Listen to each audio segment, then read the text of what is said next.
Hello and welcome back to another Betting Bankers live stream. We're here to discuss all things sports gambling related with a focus on soccer, horse racing, NFL and NBA. We share our bets before the event starts and then we monitor the progress as the action happens. Let's get cheering on those winners and making some money.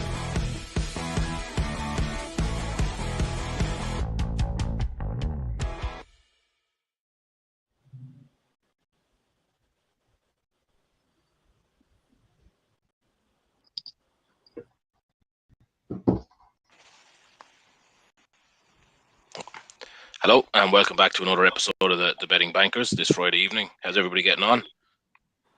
All good, LB. Good, yeah. Yeah, good. I thought we nailed our intro there for the first time, and then I was just talking to myself on mute for the first second. So yeah, I could see you all looking at me, and I thought something not right here. Yeah. So how's everybody getting on? Pretty good. I'm gonna enjoy a beer or two. I've been saying it all week, and I'm actually the first one went down delightfully well. So that's what what I'm looking at here. I'd just watch you hammered again. Actually, it'd be great. I'm looking at the women's Dutch football. There's two games on, and one is 2-1 and the other is 2-0 just early in the second half. I actually think that 0-0 that I backed over 0.5 goals is still the only 0-0 this season in that league. You need to stop looking at that slap. Yeah, very much. Just punishing dangerous straight away talking about women's football. It's because I scroll down to the Dutch men's football, and then I just scroll past it and just see goals everywhere. Yeah. And actually, the 3 Dutch 2 games so far tonight, there's 3 results, and during the 3 of them, there's been 16 goals. It's classic. Were you going back because you were like you couldn't make it on Wednesday, but you were going to go through a few Dutch results? Was that going to be one of yours at 6-0? Volendam, was it? Den Bosch, the 2 I was looking at were 2 of the 8 o'clock kickoffs. I didn't actually look at any of the early ones.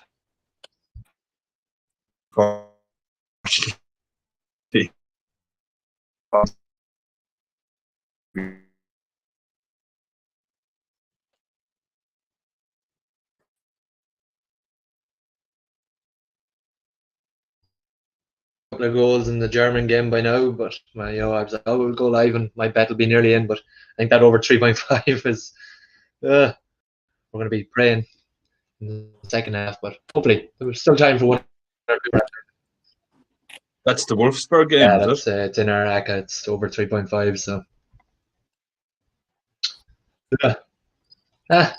still over the time, but hopefully get one. Time.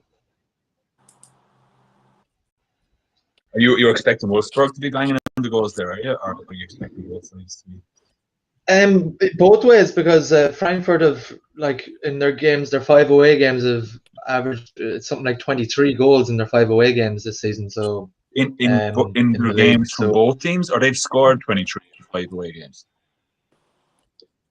Oh no, it's from both teams. Sorry, it's averaged 4.3 games or something like that. But yeah, they've scored plenty themselves though as well.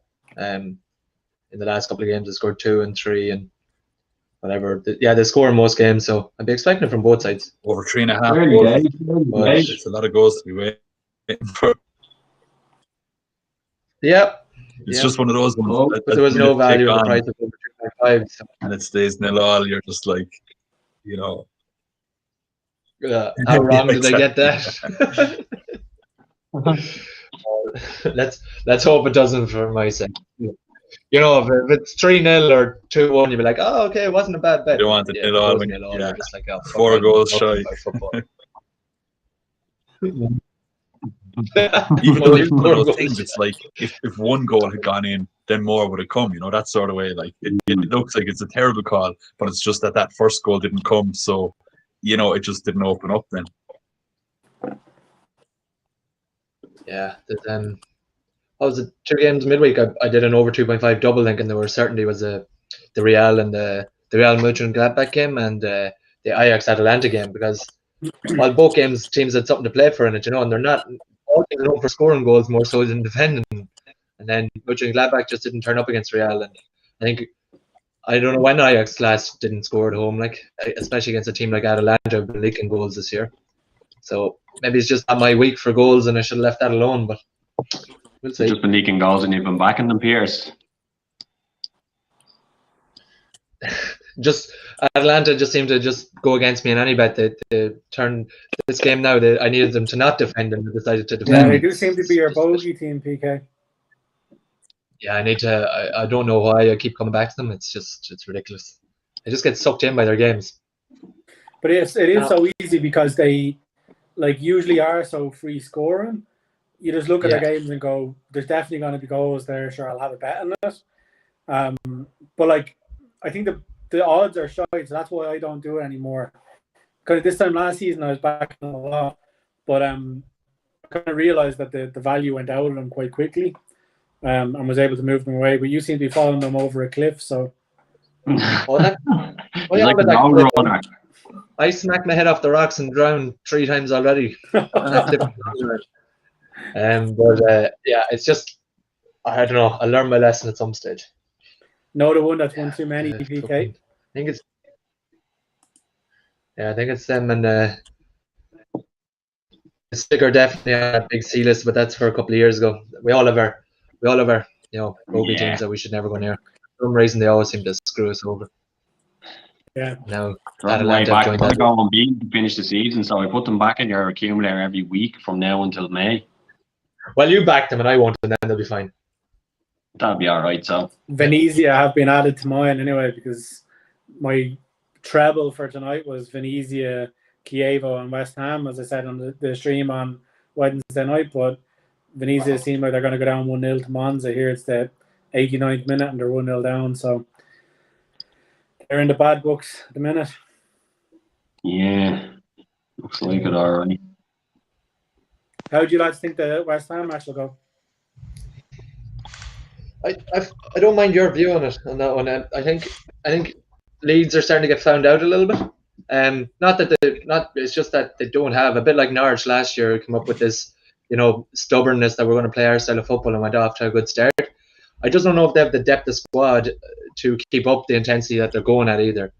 So, it's the same players every week and he's asking them to run miles and miles and miles and put in so much effort. And it'll last for the beginning of the season, the first third as we've seen, but I think it'll peter out and teams will find them out, So I fancy you be right there with your West Ham bet. I think we're starting to see that a bit with Leeds, that they'll still play a decent attacking football and get a few other teams will find them out as to where their weaknesses are and how to exploit them. Yeah, I'm interested to see how Benrahma gets on now tonight. He's this is his first start tonight now.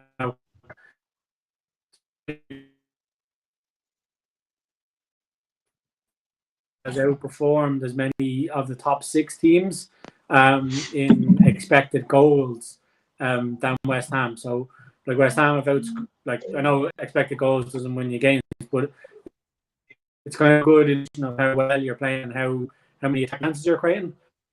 They've outwon Arsenal, Spurs, and Man United on that stat. So if they can just convert a few more of the chances, I think they'll do well. And as I said on the stream on Wednesday,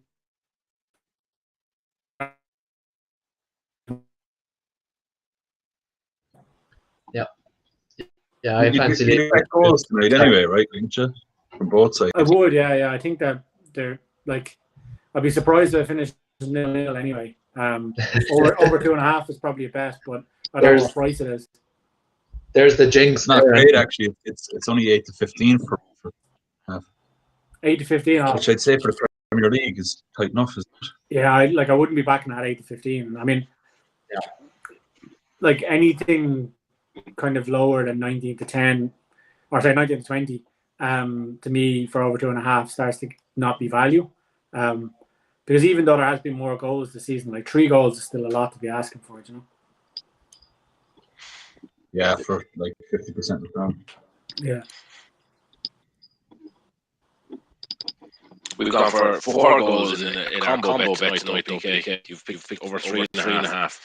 Yeah, we were talking about that. Yeah, the dread of that ending 0-0 is. But I'm looking at the stats and Wolfsburg are all over them. So they've had 5 corners already in the first 20 odd minutes. So think it's a matter of time on Wolfsburg scoring, but 4 goals could be a bit of a stretch, yeah. You would have liked an early one, but we'll see. It's alive until... I looked at it earlier. 1-2 for over 2.5, so the massive jump in odds, then it was that extra goal. Yeah, there's no value. Plenty of goal out action. Just Yeah. So Sassuolo is your pick, is it? Yeah, I'm kind of tempted by Sass and both teams to score or Sass and goals, but there's a few, pretty, so it's 80-1 Aka that we have there. I thought I just Sass, you know.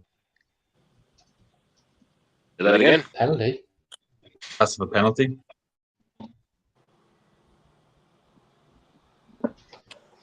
So really for that one. Goal and all, yeah, up on nil. That's a good start. Perfect. But as for they were above evens, like. No, they're 7-10 to win.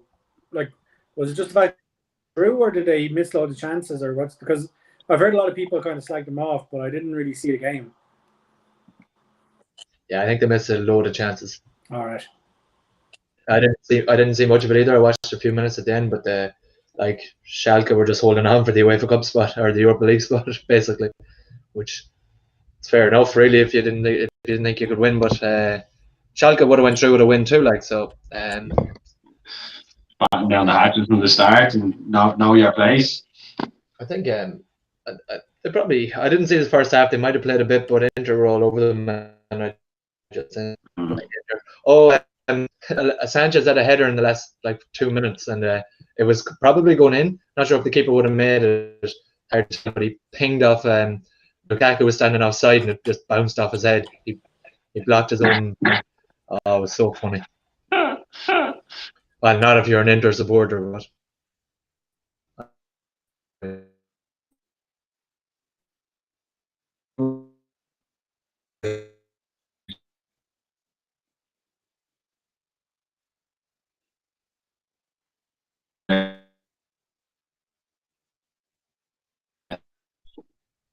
I don't know. I just took a liking to Nick Breda. Like, they're a couple of points ahead. They've been playing well this season. I can't even remember what it was at the time. I think it was 3-1 for them to win away from home. I just thought it was a bit much, to be honest, given they're ahead of them in the table. Yeah, I thought they were go ahead. They don't have a home record. At the head-to-head and go ahead of 1-4 the last 5 in the head-to-head. So I was kind of going. Yeah, I mean, last week I was looking only at the head. Because it worked out for you the last day. Yeah. Head-to-head theory, and you turned on your previous logic. We're all about testing. Testing logic here. Let's see. I just spotted a big loss. That's the Benrahma's in for him that you were mentioning, Gary, right? Yeah, no, Antonio was he came back, but I think he might have got another niggle. And Masuaku had to undergo knee surgery during the week. So Fernandes is going to be playing kind of left wing back, I think. And then Benrahma's come in for basically Masuaku. So let's say Benrahma will push more advanced. I said Fernandes will play more defensively. But as I said, with Benrahma and Bowen now, there should be a lot of delivery into the box for Haller. So I wouldn't be surprised if Haller bags a goal or two today. I have this game on here. What games are you watching? I'm on the West Ham game on, but I'm probably going to be a bit behind you guys, I'd say, because I'm watching on Sky Go. So I'm just checking what I can watch here. Yeah, so we're all going to stick a game on and then try and get a couple of bets out in play, or are we just going for one to roll the bank? Yeah, we'll see if we can get a couple, but if anyone sees one they're confident in, shout it out. I'm looking at that, your bet. I'm looking at the stats for your bet, PK, at Wolfsburg game, and I can kind of see where your logic is, just looking at each team's kind of recent games and that. The match itself seems to be warming up based on the stats. Now, I know, Lee, you're watching it there. You might have a better idea. But it's 1-9 for a goal now, which looks good to me. We mightn't get the over 3.5 that you were pushing for. But I could see a goal coming there soon. Yeah, I'm happy enough to go with that. Take our 11% profit and roll the bank. Yeah, and I mean it'll get better by the time LB gets the bet on it. It'll be about even money, like so. It'll be 89 2-0 at that stage. It'll be about 2-0 as well, like, but sure. Yeah, and it's 2-9 on Bet365, so the exchange, Betfair exchange, should still be better than that, like probably 1.15 or so. I can watch the Sassuolo game live here. I'm not sure if you're watching that, Slats, or no. I've no game live. I might see if I can catch a bit of the rugby live, but I don't know if there's anything on at the moment. Oh, it's penalty to Leeds, is it? Oh, I just switched it over. Penalty to Leeds. The Wolfsburg game is suspended as well. I hope we're not going to miss out on our call on that with LB off. I mean, oh no, it's come back anyway. No, it's not suspended anymore. It's not. No. What's going on with these games? It's a penalty, Gary. It's a penalty, Yeah. but I'd say it might go to VA. Oh no, it won't. It's definitely penalty. Yeah. Yeah, Who's definitely taking it? penalty. Cock is taking it. Oh, Klitsch. I have Stuart Dallas on the bench in my fantasy team. I was hoping it wasn't him anyway. The annoying thing is, Klitsch is actually like he's always a brilliant price for shots on Saved. target. Is it saved? Yep. Yeah. Sorry, I said I'm behind here.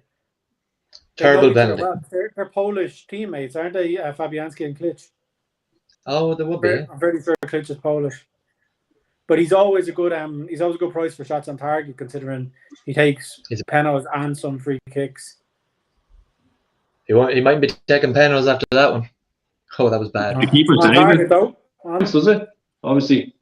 Yeah, shot on target, like.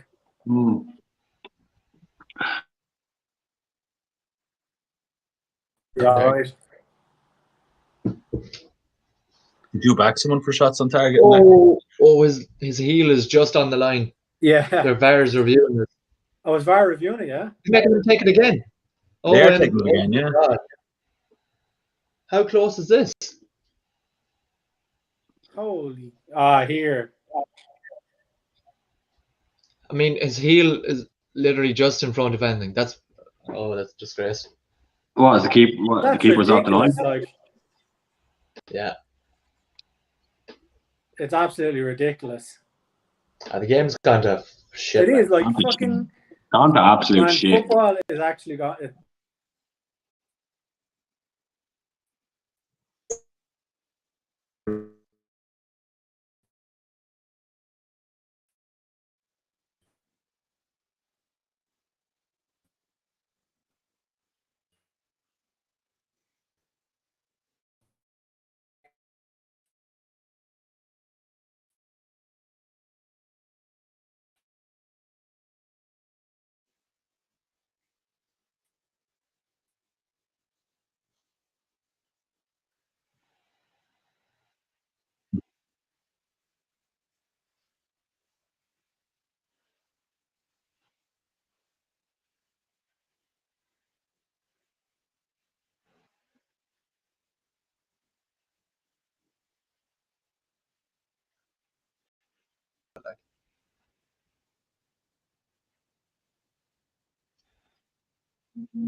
Now he's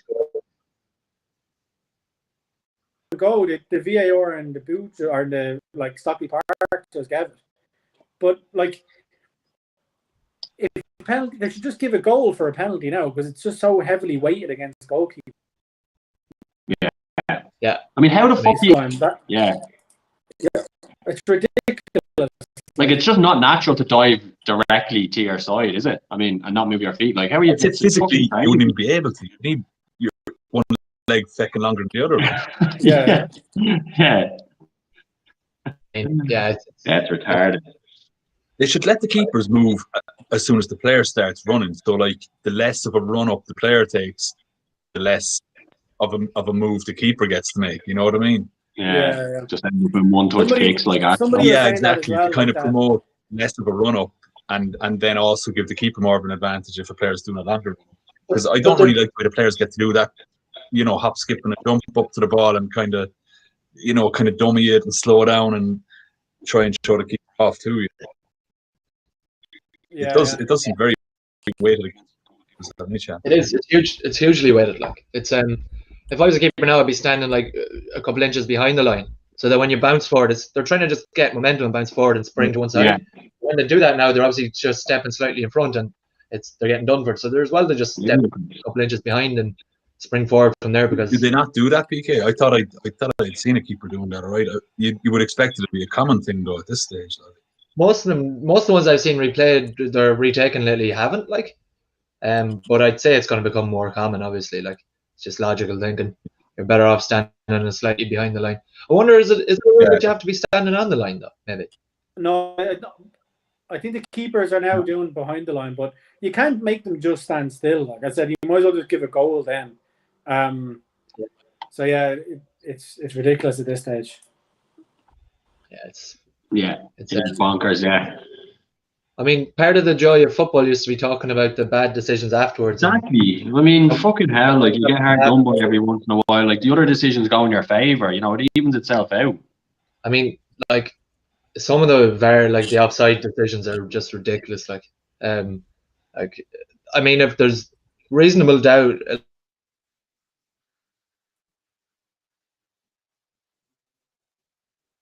It was way better when it was the daylight. Like it was Evan LB had this argument earlier on in the season, or maybe even been last season. I was saying the daylight rule was a lot better because, and it's probably easier to see than, kind of trying to get those lines out. Like, at least you're giving the advantage to the attacker. You're seeing proper goals. Exactly. It encourages that off the shoulder play. You know what I mean? Old school fucking. People are thinking twice. They must be about how they're playing. Yeah, it's I don't know. Yeah, it's really annoying, like because you just see such good goals as well, and just wiped off. And it's just, I don't know. It's not personally like, but then ridiculous penalties too. Like the one in the Liverpool Brighton game, even, and the one earlier in the season with Newcastle Spurs. Like just to name a couple that I remember, but I don't know. No, but that's new. Like the level of contact these days is just crazy. Yeah, it's just nuts. Yeah, it's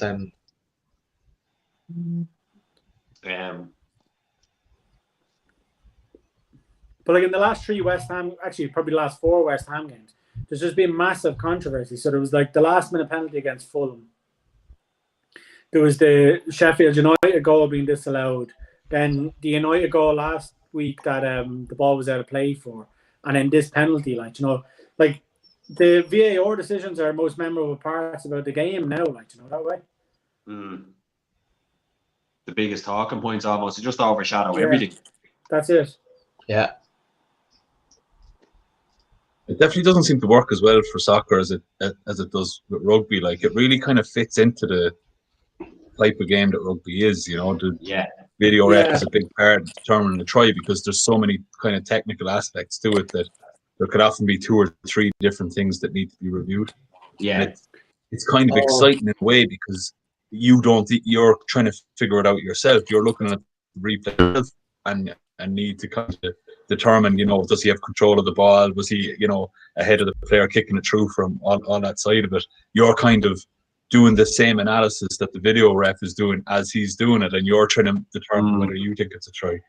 So it kind of makes it more exciting in a way. Like the way you're saying, the kind of talking points are all VAR now. Like you could say that same about rugby, but it wouldn't be a negative. It'd be, like that it's such. But is that a cultural thing? Like, because I mean, I'm trying to I'm thinking about what you're comparing to football. Just the aspects of the game, like rugby, I think the ball is in play for about 25 minutes of the 80 minutes of a rugby game. You know what I mean? Like it's not. Whereas football is much more flowing game. Like it's it's much more back and forth. Rugby's much more stop start already, so it doesn't impact the game by having video ref part to it. The communication bit is the big thing as well. Like, like in rugby, I often hear the ref going, "Oh, like, can you check that or whatever?" So like, the ref always seems to have like decisions he knows he's right on, and then decisions where he's like, oh, I'm 50-50, can you check that? Like, it just seems to flow a lot better, and the communication, it does, but what's happening. It's very much evolved into that too. Like, you know, like it wasn't always the way, and they've changed that the amount of communication that they can have, and the things that the video ref can actually look at, and the things that he can't look at. So there's still certain parts that the video ref he can't look at unless he's directed to, or unless the incident leads to a try scoring opportunity. But yeah, it has just evolved, because I mean it's been in the game, it's been in rugby for 20 years at this stage. So yeah, I've had a lot more time to kind of. In rugby, like I haven't watched a lot of rugby, but any rugby matches I've watched, there doesn't seem to be much controversy over. Like they usually get to the right decision. I'd say like 99% of the time, the refs are getting to the right decision. Whereas in football, like they're looking at it and they're still getting it wrong. Like, that way. Like, that is shocking, and it's not like there's a kind of a debate afterwards on Twitter or wherever where like 50% of the people are saying no, it was the right call, and 50%. It seems like everybody is going, they made the wrong call, and you're sort of And am I right that they've come out after games and said, "Oh yeah, we made the wrong call there"? Yeah, and you're sort of going, how? Like, you're looking at the footage in front of you, you know the rules. How? Are you? Yeah. I mean, that's it. And then baffling. I mean, they're stopping the game and changing the game for this crap then as well. Like, you're just like, just let the game be played. You're just like, is it even worth it at this stage? And I just don't know. I think they need to even just broaden it and just use it for certain situations. Like, as you said, Gary, maybe daylight's a bit too much, but like if there's a matter of half an inch or an inch in the thing, I don't want to see red lines coming down and shit. No. Yeah, we have to make it. You can't just you have to make it the same. You can't just go all like leave it to judgment, really. Yeah. So, no, there has to be clear parameters. Like, but it's. But all I can say is like being in the stadium last season, like it was shocking. Like I was at West Ham versus Sheffield United away, and West Ham scored in the 90th minute to get a draw, and like there was elation, and then they brought it back because of like a controversial handball that was like 2 phases before the actual goal, like so like everybody was just so downhearted because of it. And like I was at loads of games last season where you're in the stadium, you're sitting there, and you don't know what's going on. It just has like check impossible foul on the screen, but you don't know like what foul they're looking at and things like that. It just I don't like it. Basically, I think it's turned into a bit of a shambles. Sorry, just while we were talking, the Graf Shop went 1-0 up, and now it's back to 1-1. Yeah, well, I need both teams to score, so I'm happy enough with that. Like, if both teams to score, bit is in now. Yeah, it's actually gone suspended a couple of times, so it must be an entertaining enough match. I've just been focused on the West Ham match, but I've seen it flashing up as suspended a couple of times. Yeah, but I mean, going by the stats, there's only been 4 shots, and 2 of them have been goals, so that's a pretty decent return. But it does look like the Grass Shop has been on top. So the fact that Ajax have got one is definitely good.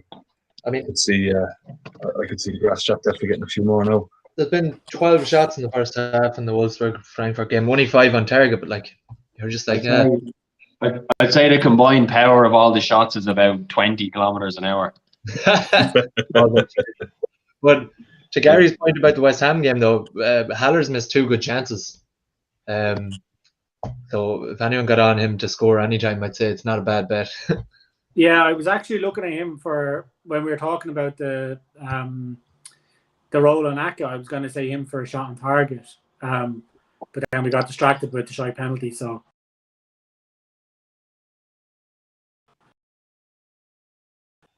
in the West Ham match. No, I was listening. I was listening to you guys talking about other matches. It sounded what call it? Job Fabianski's standard referee line, and they gave a retake of it. Like it was shambles. But that counted as 2 shots on target for penalty take. I doubt it. Actually, I'm going to check here. I highly doubt it. Like, be funny if it did. Did you get on that Wolfsburg game? I'll be with the Rolling Bank. Yeah. What else did you get? Yeah. We're on that. 1.13. So it was between 1.1 back at 1.12 to play at 1.14. So it was in the middle. And for the best, we got match straight away. Yeah, that's not bad. Yeah, there's been plenty of chances. The Hungarian game, was already into the second half, and there has been a goal in it, about 1-4. But I didn't have any real stats other than the in-play stats. I didn't have much to go off, so I think we got over that Wolfsburg game. One of the Dutch game that we didn't back after 50 minutes, it's 3-1 to Almere City. I had looked at it as well, and the only thing I could take from it or feel happy with was both teams to score. But it was like 1-3 for both teams to score. I was sort of going, would you do a score draw? Or, you could nearly have justified a score draw or almost either team to win. But I just couldn't say what way it was going to go. The score draw at least ended monsters. It didn't make the combo cut was already pretty juicy, but it was nearly 4-1, I think so. Yeah, those score draws are always attractive. Scottish game? No. Well, what's the Scottish? Against 35 minutes. Yeah. How's the Kievo game going? I'm not sure that at all. That's just a straight win for Kievo. We're looking for there, is it?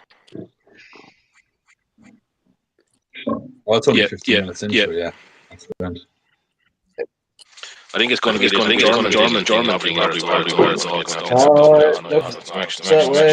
Looks that way. This is going to be a rasper of a second half. Ulster are beating Toulouse 12-0 after 80 minutes. The first game of the Champions Cup. Did you give the explanation of your No, I haven't. I was away. I was going to wait for kind of a chance to run down to actually kind of. Yeah, I don't. I mean, I'd have to get the games up, but so yeah. I mean, Canadian. Do you know what?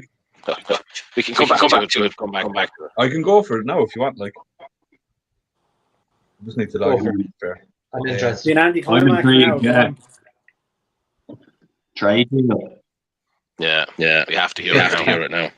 Yeah, let me just get my bets up here. So anyway, basically, Canadian, you've 5 bets, and across those 5 bets, you're betting on every double combination, every treble combination, each 4-fold combination, and then the 5-fold ACA as well. So it's like 26 different bets. It's similar. There's a lucky 31, which is 31 different bets, and the singles on each of those markets, but the difference with the Canadians, it just starts from the doubles. So I think there's 10 doubles, 10 trebles, 5 4-folds, 3-fold. And I was looking at, like, you kind of want each of the odds. You're only getting the double as a minimum. So you tell me, Mr. Toronto. I have no idea. Because there was a bet out. I don't know. Sorry, guys. I think it was just because, like, the Yankee was out there so long, and then they were just going for the next one up, so they went Canadian. I think that's the logic, but makes sense. Could be wrong. Well, that's definitely LB and PK anyway, for sure. The only one I know, like, there's the Heinz, isn't there? And it's because it's the same number of bets as the Heinz, whatever. 57, 87, isn't it? 57, isn't it? Somewhere. Yeah. 57. 57, I think, yeah. So the Canadian, I think, I don't know, like, Gary, do you ever do them with a few different horses, or maybe PK as well? Like, I don't do them that often, because you probably need odds of 5-1 minimum on each of your markets, because that way, it's 26 bets. So if you're putting €1 on each, it's costing you 26 quid. If 2 of them come off and they're both around 5-1, then it's going to pay you a return of around 25 or 30 quid. So, you'd want to be looking at a situation where you're at least breaking even if 2 of them come off. So I wouldn't be doing it with 5 even money shots, basically. Yeah, I don't do them anymore. I used to do like lucky 15s and things like that, but I actually got stung one time when I think I did a patent or something like that, and like let's say I backed them at 4 piece, and they all drifted out to like 8 or 10s. So when I was going in, I was expecting to collect. I can't remember the bet now. Let's say I was expecting to collect $1,000, and your one handed me out like 200 quid, and I was like, no, like, you know, guaranteed. I have best out guaranteed on multiples. And it has in the terms and conditions that it excludes these bets. So like basically, if I had a road out like these horses in a double, these horses in a treble, I would have got my best odds guaranteed. So I had a long argument. I think Paddy Power was the bookmaker, and I had a long argument in the shop, just being like, you know, the only reason I did it like this was for ease of, like, you know, that's it. time. It's just a time saver thing. And they were like, no, we're like, you know, it's in the rules, we don't pay it out. So if I'm ever doing anything like that now, I'd ride out the doubles, ride out the trebles. It takes you longer in the bookies, but like you're guaranteed to get the absolutely. I totally agree with you. Yeah. Now, in terms of open that's almost like. Go on, I'll be sorry. Well, I was just going to say for the rugby that I'm betting on, I've 5 handicap draws back. They tend to just be 22-1. Sometimes they're a little inside that, but they tend to be 22-1. The odds don't move. What would happen is the handicap would move. So you know, it's never going to affect you the same way that you're talking about. But Jesus, definitely with horse racing, yeah, like you just would take the time to write it out instead of, because I thought the whole idea is just a time saver rather than you having to write out every combination you want. It just does it all for you. But they shouldn't be penalised for that. They class them as special bets or something like that, and it's in the terms and conditions that you don't get it. Just on it, the Canadian is also known as a Super Yankee. Because an American won a fortune with one, so that's basically that's Super Yankee, known as a Canadian. Yeah. Unbelievable. Well, this one I've done, so basically what I usually do when there's a decent list of rugby matches on, before looking at the bookies, I go through and I pick my own kind of. What's that, PK? West Ham scored. I think it's Souček. On the corner, is it? Yeah. Sorry, Gary. I know I'm ruining this. Sorry, yeah. Well, it's not part of our bet either, actually. I don't need to be giving updates. Sorry. Are we getting a bet on, or what's going on? We're going to be halfway through the second half before we know it. No, we're on Wolfsburg. We're on Wolfsburg. Yeah. Oh, we went from Wolfsburg. We are going downhill on Wolfsburg. Oh, good Lord. Jesus Christ. Only for a goal, it's at 1.13 for over 0.5 goals. So we just need a goal. And that's paid back our stake then anyway, so I'm covered for losing the bet. And West Ham, though, like, they just need to get more balls into the box. Like, you know, they've got such a height advantage there. It's unbelievable. Yeah, they've Haller's won a couple of hairs now. Souček's in there. He's like 6'4", isn't he? Definitely, yeah. That's the right tactic. They're just getting out wide and swinging in at the big boys. Now the keeper, I want to see that again. See his attempt at a save. Like, I'd say I could have put my 8-year-old niece in goal and she would have had a better attempt at saving it. Like. I was going to say before that, watching the game here, I fancy West Ham to get something out of it. There were 6-4 double chance, but I didn't do it. I was waiting till half time. I thought it'd be better odds, but West Ham have been the better team so far. So yeah, and like this getting back into the game just shows kind of they have a bit more resilience this year. Like last year, if they went 1-0 down away from home, that was it. Like they weren't coming back, like, you know, that way, especially against a decent team like Leeds. So they give you a bit of confidence now that they're coming back into it. What was both teams to score on that match? Because that's when you were asking what we reckon with it. I was saying that, you know, you would expect both teams to be scoring, but I presume it was only 1-4 or 1-3. Like, yeah, I didn't look at the goals, Marcus, to be honest. So I don't know. No, it's rare. It's rare you ever get both teams to score below 1-2. Like, very rare. Certainly doing Netherlands, I'll tell you that much.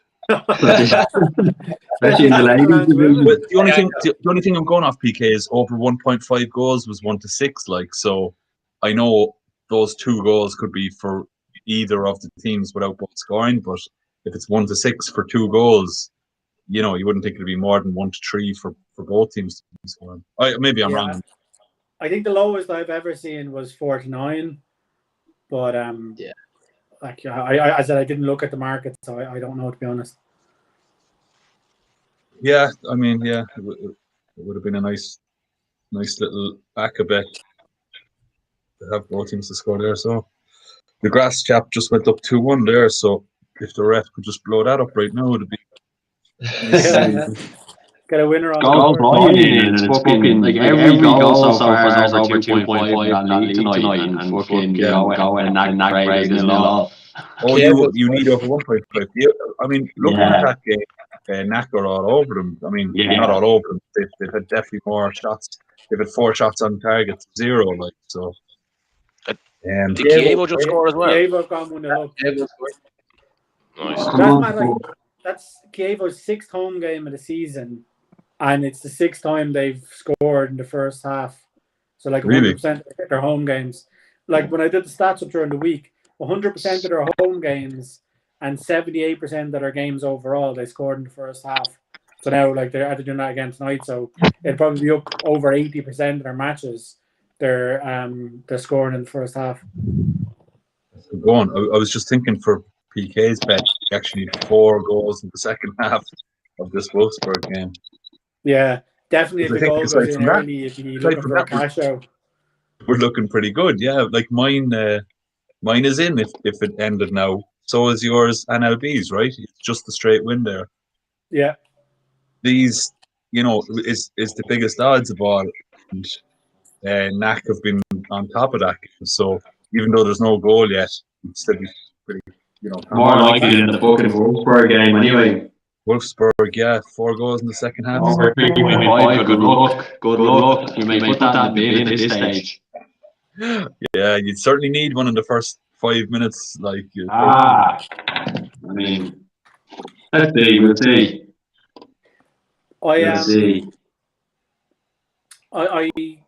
I'm sick I didn't go for the greed now with the halftime full time, because that's what I recommended on Wednesday, and I backed them. The treble myself was Chievo halftime, Chievo full time at 11-5. So what were they winning in general? To win, I think it was like 7-10 or something like that, just below evens to win, and then it was I said 11-5 for the halftime full time.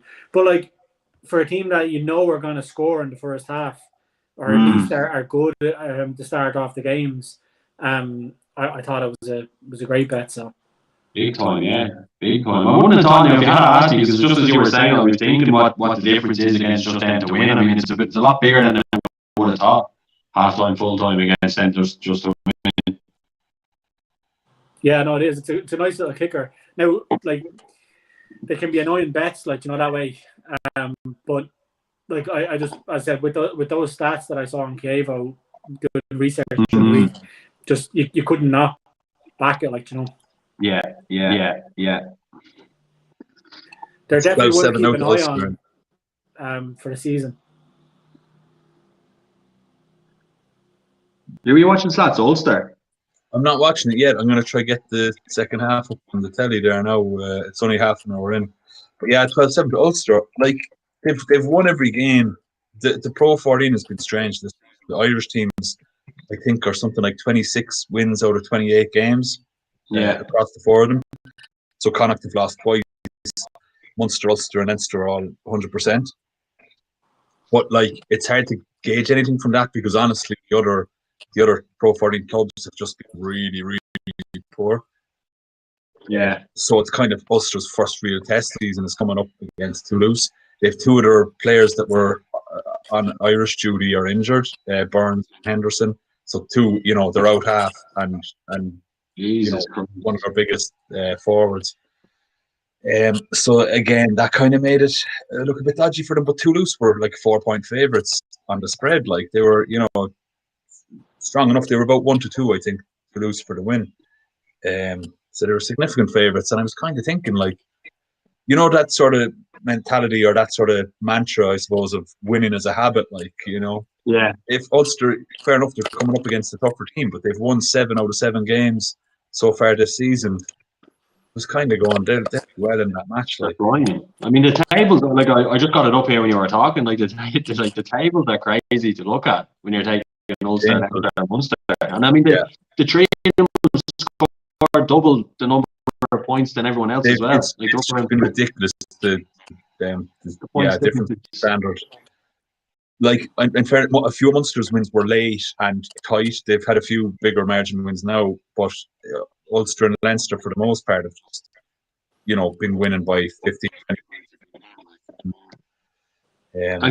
Is it like the gap must be getting bigger between them and the rest of the Welsh and Scottish sides, isn't it?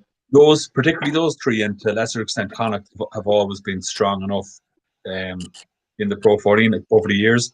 The other clubs seem to come and go. They in and out of form, or they just have stronger and weaker teams over the years. So like there would have been a period where Osprey was very strong, and there's been a number of other teams who have won it, including Ospreys.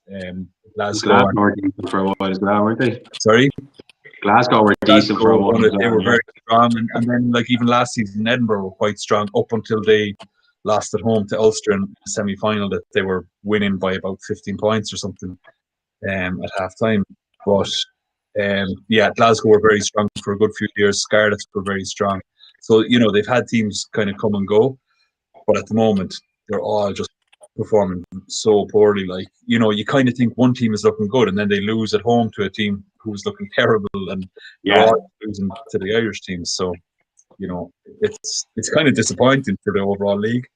But next season now, there's 4 of the big South African teams coming into the Pro 14, so that should make things very interesting. Like it'll be, those teams would be, up at the best of Pro 14 standard. Like, they've moved down Super Rugby, have they? Like all of the South African teams, or is there still some left? I think the Super 14. I think they were the only 4 South African teams in it. I could be wrong. If there was a 5th, then you'd be thinking that 5th team is getting a raw deal.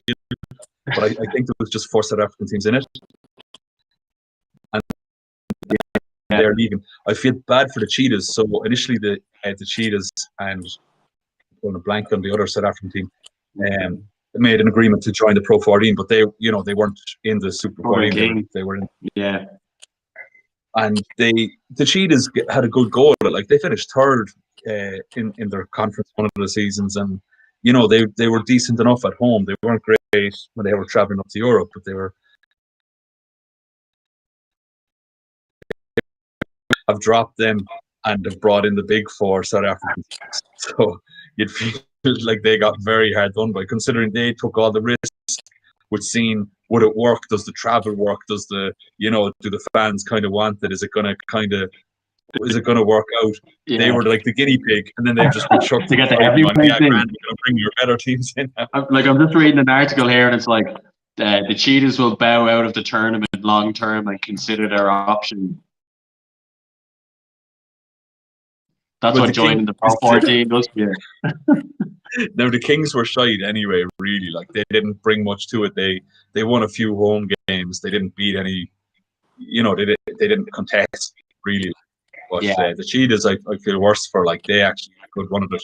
They played great rugby as well. They played real open rugby, and were played in some very exciting games. So I feel bad for them. For the league itself, it's better to have the better teams in it. I can see why it was just quite ruthless of them. I guess there's that much money. The way it goes. It's going to be. I mean, I remember watching one or two games when I think it was actually Munster were playing down there, and there was no one in the ground. I mean, there was probably about fucking less than 1,000 people there watching. I mean, smaller crowds than since COVID has fucking come along, like. Yeah, really poor turnouts, like and they've these big stadiums as well, like so. To make it all the worse. Yeah. I don't know enough. Fans getting back in, lads? What's that? Is there any sign of fans getting back in Ireland at all? I don't know, not that I've heard of yet. No, I mean, so like what the Six Nations will be the next thing to be able to talk about. I haven't heard what way they'll go with it. I'd say if they let anyone in, they'll keep the numbers really low. Yeah. Maybe just people who are kind of, involved, like say families or people involved with the setup of it and all that. Like, yeah, it's some balls because like I mean, the atmosphere at rugby games would be class. Like, you know that way. I was think thinking it really adds to the games, though. I think, but absolutely, yeah, like any sport really, but yeah, definitely. I've been at some games in Thomond with an unbelievable atmosphere, and I was thinking the first game back in Thomond, like any kind of sport, when the fans get back at it, it's gonna be raucous, carnival atmosphere. Like that's it.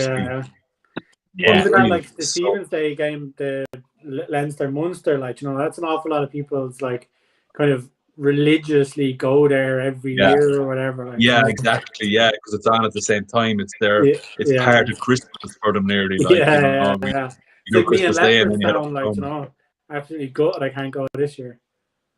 Yeah, but I think realistically, maybe it'll be around April or May that they start letting people back in, and there won't be any more games in Thomond by that stage. Once you get into semi-finals and finals, they're all in neutral stadiums anyway. Yeah.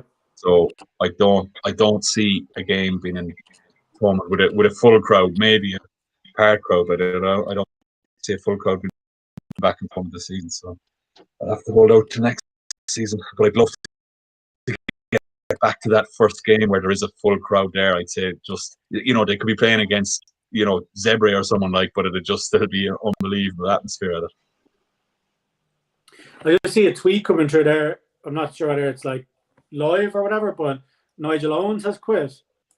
Yeah. Really? Quit in a kind of a dramatic way, or he's just decided that he's going to retire at the end of the season or something? It started off with I just saw it flash up there, and it was like with a heavy heart.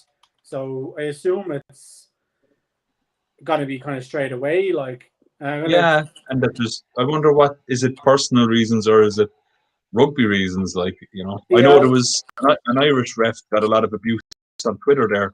That England-France game that went to extra time, and then England got awarded a penalty and Farrell scored it. Like, it was sudden death in extra time, so the next score wins. And the ref that gave that penalty, people were saying he favoured England a lot, and he was getting a lot of abuse online. And they actually changed the game he's reffing in the Champions Cup this weekend, because of the abuse he was getting. It just says international level. So it's with a heavy heart. The time has come to hang up the whistle and boots at international level. Okay, yeah. More for rugby. So, no, I thought it just when I saw it flash up with a heavy heart, I was like, Jesus, he like gone from all rugby. Like, a bit traumatic, like, yeah. Yeah. It's not like he like picked up an injury or something like that he was just like, I need to finish. But was he reffing still? Like any just like the thought that's popping to my mind is the last few times I've seen him, he's been a touch judge. Well, they do. They mix it around like that, which I think is good, but it's not like that they wouldn't have to do touch judge, that sort of way. Because I guess, there could be an attitude of it being like, I mean, when I played rugby, it was one of the subs was the fucking touch judge. Like, I know, that's the way. But like in the Premier League, it's like the ref is the ref and the linesmen are fucking specialist linesmen. Yeah, exactly. Yeah, I kind of like the idea of rotating it a bit where they're all equal, adjudicators or whatever, referees of the game, but they just have different roles in different games. Hell Nige.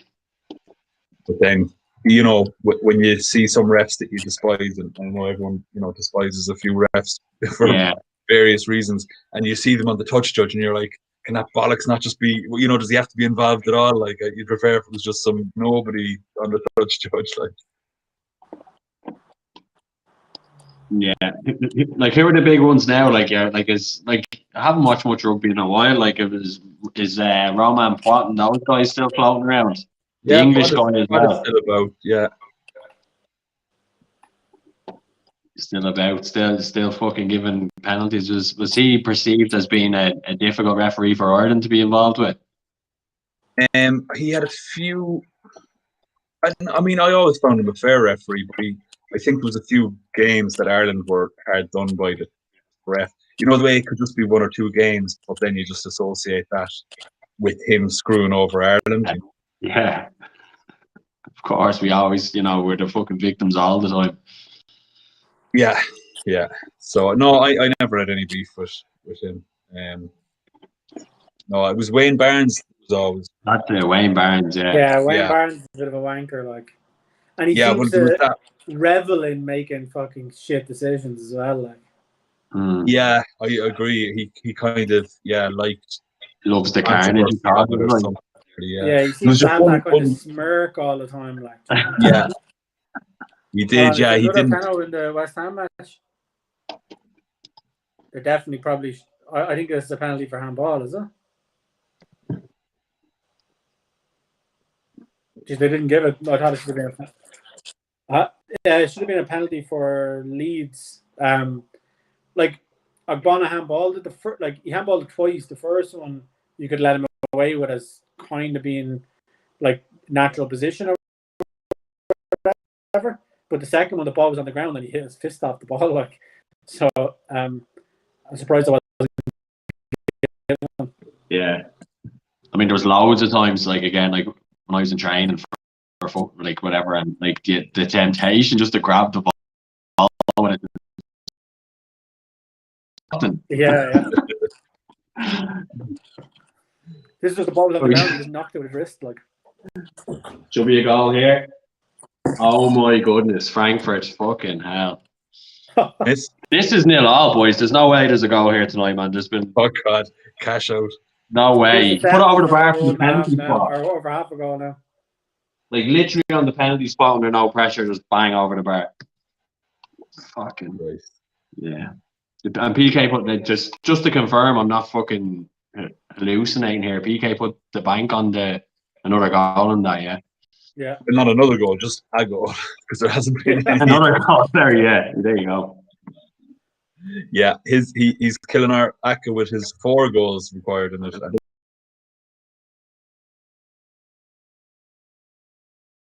Scrounging the goal.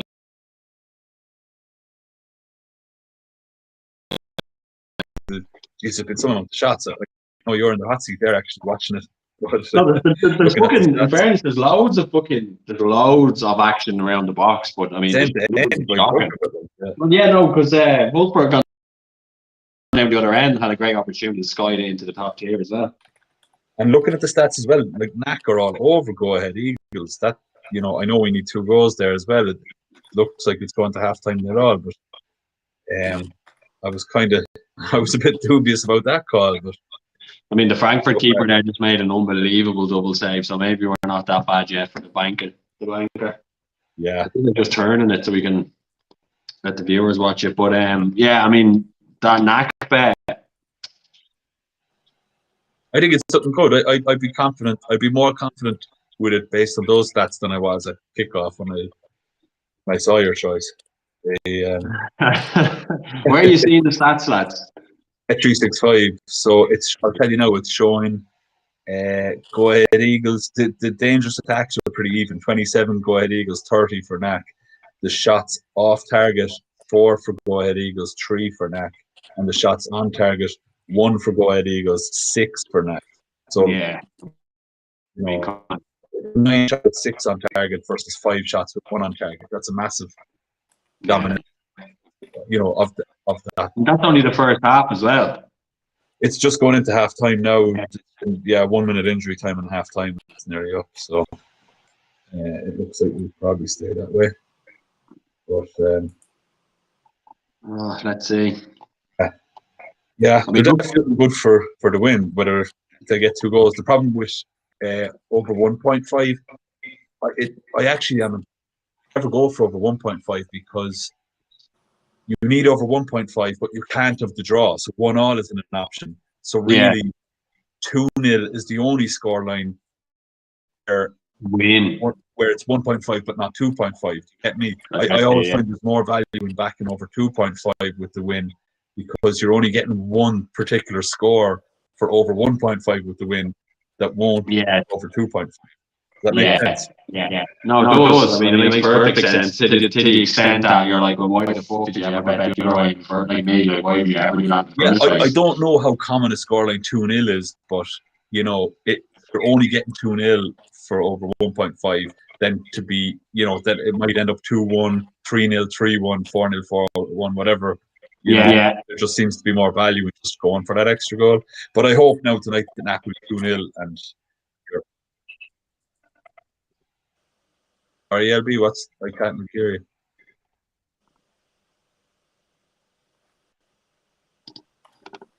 I couldn't hear that either.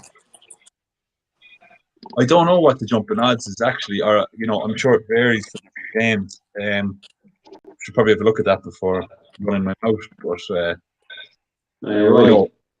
it's you're still just getting that one scoreline of 2-0 by going over 1.5. So, and I'm confident that there is certainly a jump in odds of going 1.5 or 2.5. But does it continue? Well, yeah.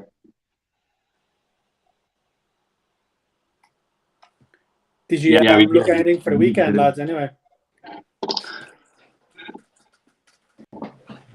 Macking out the brains out here thinking about over 1.5 and one on draw and everything. Like I was looking at the weekend.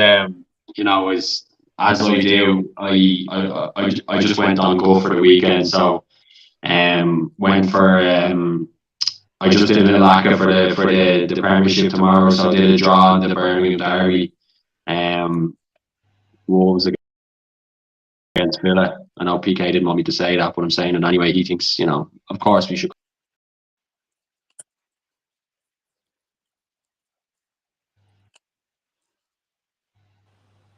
Don't normally like Newcastle, but I think they should have a good chance tomorrow.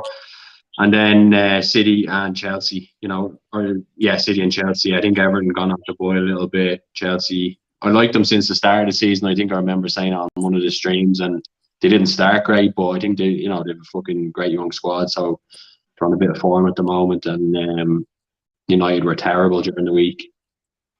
And I hope they continue. There's a VAR review of the penalty in the Wolfsburg game, so it doesn't matter. It looks like it's been overruled. As in the penalty's been overruled? Yeah, I mean, it was at VAR, but it's still suspended, so I don't know, maybe I'm wrong. Yeah, I'm looking at it here. I don't think it was intentional, but I think he's after, he's looking at it now. I mean, it was like a ball in the box from a free kick, and the two defenders, like your man's up and they're kind of running and they're both looking at the ball and he trips them as they're running. So it wasn't intentional, but he did trip him. It's still suspended, but it looks like it's been given. Oh no, it has been given. Frankfurt penalty, yeah. Yeah. Nice one. Yeah, well. Bit of luck that goes in and then we get our money plus the floodgates open and they get absolutely. Yeah, I mean, Wolfsburg had the more chances. Frankfurt are a mad team like that they can just score at will at sometimes, so. Yeah, if you got another one now before 70 minutes, like you'd be, it's all on for another couple after that. Yeah, you definitely want a second happening it quick enough after the first goes in. Oh, you'd want a quick goal, yeah, but like that fucking. You don't want it to kind of settle back down. Yeah, like with VAR and everything, and like I didn't see it when I saw the replay. He actually pushes them. You're like, what the come on, you know what I mean? But he was. I don't think he was even getting near the ball as well. And you're pushing people in knowing VAR is there. It's ridiculous, yeah. I was looking at the weekend there, and very slim. Boom, 1-0 Frankfurt anyway. It was 5-2 for over 2.5 before that goal, and then I know that. So it's 13-8 for over 2.5 now. Yeah, so what's over 3.5? Probably about 5-1. 5-1. Yeah. Decent. So yeah, Gary, that's my little gut feeling accumulator without too much research for tomorrow. What were you looking at? Yeah, so my heart or my head is going against my heart now, to be honest, because two of my favourite teams in the lower leagues are Port Vale and Exeter. And I have a rule that basically if Exeter are playing at home, that I back them because their home form is just class. But I was looking there and basically they're playing Tranmere tomorrow. And Tranmere have been on a decent little run of form. They've been picking up victories both at home and away. And Port Vale were on a bit of a stinker there for a while. Or sorry, Exeter were on a bit of a stinker there for a while. So I just think that like Tranmere could be overpriced. I think they're around 3-1. They're 16-5 Tranmere to win. But I'm probably going to go for the draw at 12-5 because I said Exeter are good at home. So I think it's a bit of a stretch for Tranmere to win it. But the 12-5 on the draw looks like value. And then in the Port Vale game, you might remember a while ago on one of the Friday nights, I was bigging up Colchester and I was saying how good their form was. And Slats and PK went against me and said like that their away form was shit. So they maintained. They draw one all the game. Am I right in thinking? No, I think they lost 2-1. They got back into it, and I think they lost 2-1. Right. Yeah. But they definitely didn't win anyway. But they picked up their first away victory during the week. I think it was on like Tuesday or Wednesday night, and they've still been maintaining a good run of form. And they're up against Port Vale. Port Vale have lost 5 out of the last 6 in the league. So I think Colchester are priced at 13-5, which I think is Colchester 13-5. And they're in decent form. And Josh said Port Vale were like I think 6 weeks ago Port Vale could have been top of the league, and they've lost 5 of their last 6 games, and now they're down in like 12th or something like that. So they're 11th, in free fall. A bit now. They did win They won 6-3 last week against Bolton. So Bolton are in a bit of disarray anyway, and I fancy myself to whip together 11 lads to go and play Bolton and give them a game, So I just think the 13-5 on Colchester, I wouldn't be pounding on it, but I think that double of a Colchester win and Tranmere Exeter draw seems like a decent bet to me. So that's going to be my bet for tomorrow. I mean, like, I haven't looked into it, but looking at the table, I mean, the odds you're quoting there just seem crazy because, like, I mean, Exeter in 5th, right? Tranmere in 10th. I mean, there's only 3 points between them. Yeah. Like, a draw, definitely on the cards. And then Colchester are, like, I know, you're saying Port Vale are in free fall mode, but I mean, like, Colchester don't have a bad record at all. No, it was the one kind of blot in their copybook was their away form. And I said they picked up that first away victory during the week, so I'm hoping they kick on from that. So it's a 12-1 double. I think that, like, even if Exeter were to win, they're probably going to win by the odd goal. So back in the draw, you're always going to be in it. And then I think if Colchester get an early goal, like, it's going to be hard for Port Vale to come back because their confidence will be so low after losing the 5 of the last 6. So I think the 12-1 looks big to me anyway. I said it's definitely worth a tenner. I wouldn't be plowing into it with big money, but the two of those kind of stuck out to me. I said it's very hard for me to back against those two teams because, like, over the last couple of years, I've won a lot of money backing them, and I said they're kind of close to my heart in a way. But logic says to back against them, so I'm gonna have to do it tomorrow. I mean, fucking Colchester's home record, right? Played 8-1-6 would have them in 2nd place if you're just taking home records away. They're in 20th, played 8-1-1. Yeah. I mean, that's crazy. It is, yeah. All right. But, like I said, like, it's not, they haven't been playing terrible away from home either. They just haven't been picking up results. And I think that the fact that they've got the monkey off their back now by that victory during the week, it was a 1-0 victory as well. So they kind of had to grind it out. And, like, their next 2 games are away from home. So they're playing Port Vale on Saturday or tomorrow, and then they're playing on Tuesday against Cambridge. So, like, there's a run of away games coming up that they could possibly go on a little run and be a bit of value for. So, the 13-5 seems big to me. Nice. Just getting back to tonight, lads. That rolling pot is up to 129 quid now after the Frankfurt goal. So if you do see anything, I was thinking, like, what do you reckon about another goal in that Leeds game? There's been a lot of chances there. I was actually going to say, look at a shot on target for like a particular play. Like, there's been a lot of shots in that game. I don't have the stats in front of me, There's but been eight shots on target, 5 for Leeds and 3. Yeah, and been a good mix of players getting them as well by the looks of things. So I'm thinking maybe one of the strikers like Haller or Bamford maybe. They might be a decent bet. I'll go in and have a look at the prices now. I'm just hopping in here myself. Again, a goal might be value. Obviously, a goal, you've got every player on the pitch, so it's a little bit of a safer bet than picking one of the players. But if you could get Bamford at 4 to 6 or something like that, it might be worth a bet. Sheriff, are we gambling or are we being prudent? Well, that's not being too outlandish. 4 to 6. 4 to 6. Well, I mean, the Sheriff had us on just giving you a 1 to 20 lockdown. The 1 to 20 lockdown was lifted a long time ago. But I'll tell you now, Jared, Bamford has had a shot on target already. So for another shot, for a second shot, he's 1 to 5. Oh, he's that. What's Haller for a third shot? Haller for a third shot is 10 to 11. Oof.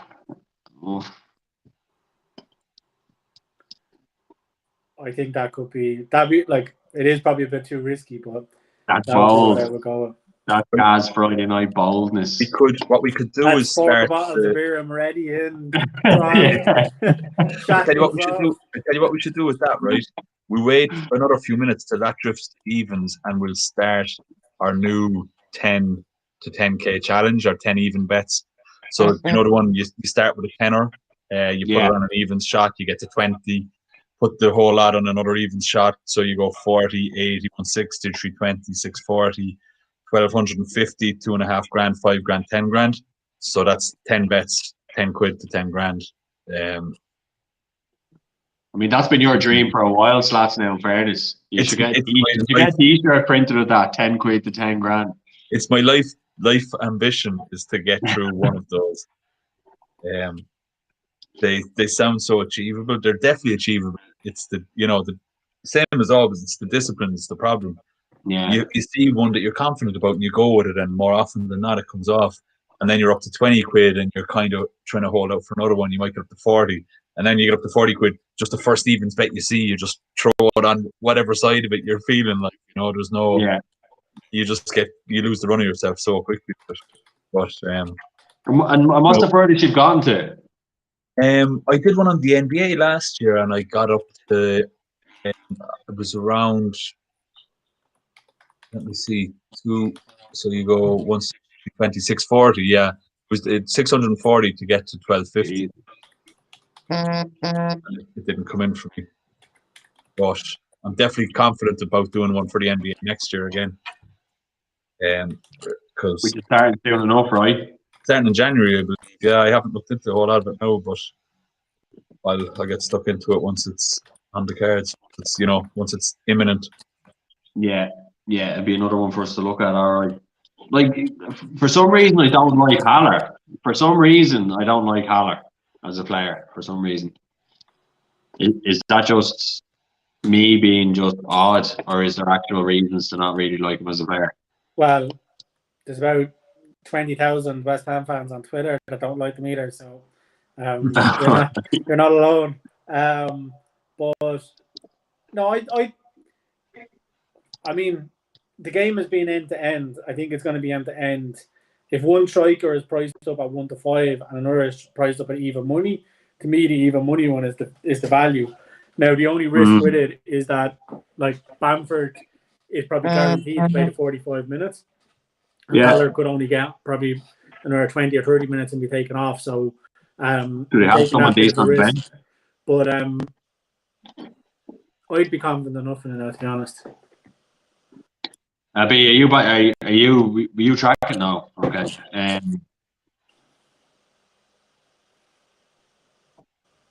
Yeah. Who would they be bringing on for him, guys? Would it be like Snodgrass, Lanzini kind of thing, or what? Lanzini will probably come on. I'd say Snodgrass. I think maybe Ben Rahman might only get probably about 70 minutes, even though he's been playing well. Yes, Snodgrass and Lanzini will probably get some game time. So they need to get Snodgrass up to speed anyway, because without Masuaku, he's going to have to come in over the Christmas period, I would say. Yeah, can you hear you? Yeah, I can hear you now, yeah. No echo. Yeah.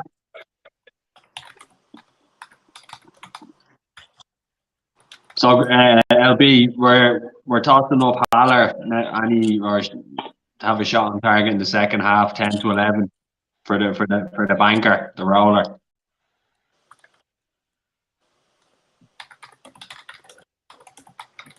No, I thought we were talking about it for the 10 to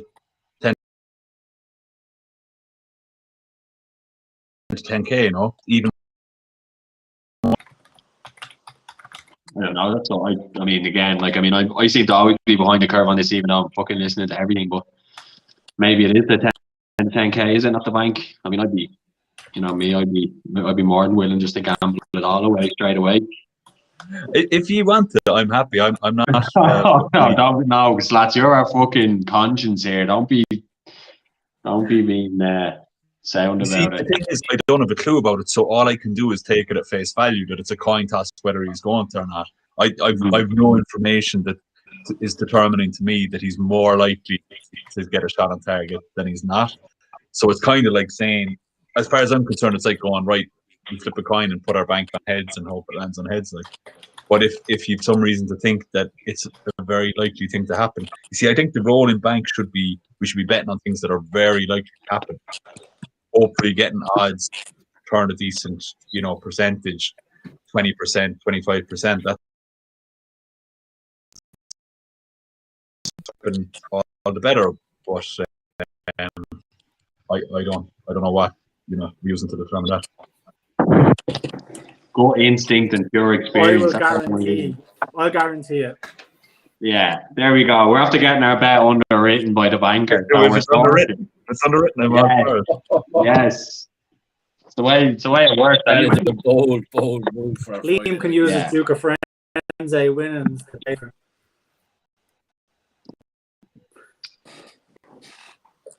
Hilarious. Go on. Oh God. Go on, fill us in. He was 2 over to run a bet earlier on, at 1 at 20 to 1. Guys, we're not talking about it. Streak, are we? Sorry, Abby. There's a bit of a lag. No, we were talking about it. He actually asked me to put on a bet for him, and then he mentioned you. And then I put my phone down and picked it up, and Gary was celebrating his 401 double, and I had missed it. It was disheartening. They were singles, Gary. It's 1 all now in Germany. Is it? Yeah. 2 penalties. 2 penalties. 15 minutes for 2 more goals. We must be What's your reckon, DK? Confident? Easy money. I'm lumping on it. And come here, Gary, just a quick question. No, not for me.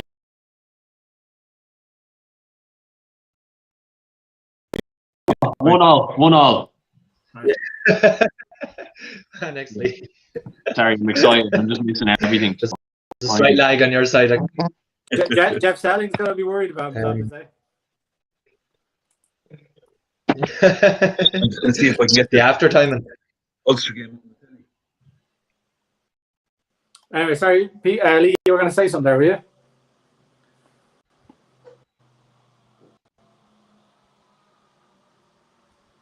think he was, but might be gone now. Did you say Lee or Lee? Lee. Okay. No, we've lost temporarily. Technical issues. It'll be a nice sweat now if Wolfsburg did score in the next couple of minutes. I do fancy there to be another goal in that game. Although I think for a roller, I think this Leeds West Ham game will have another goal. And there's plenty of action out there to get another bet on. Yeah. Well, we've got 128.82 is the current roller. So just tell me what to pull the trigger on. Well, I've By the way, while you're suggested, looking at that, I suggested Harry, Haller you've while seen- you were offline, but Haller shot on target at even money. Oh. I do like that. let me have a look at that. What do you, as a West Ham fan, what do you reckon his chances of lasting the 90 minutes are? Sorry, he got a chance there. I was saying I think he could come off maybe about 75 minutes, but this game has been end to end. So yeah, I could see him getting one in the next few minutes, but it might be a bit too juicy for us.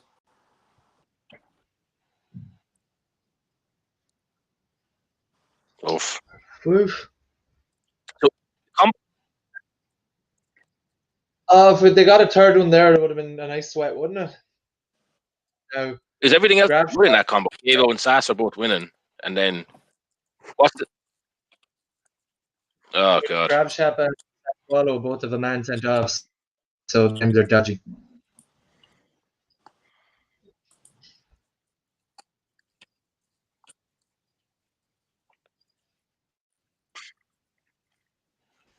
It's disgraceful. That's what it is.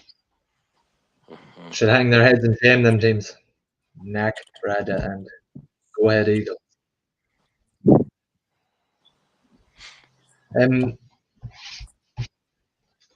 Did we talk best bets of the weekend yet? Some of us did. Oh.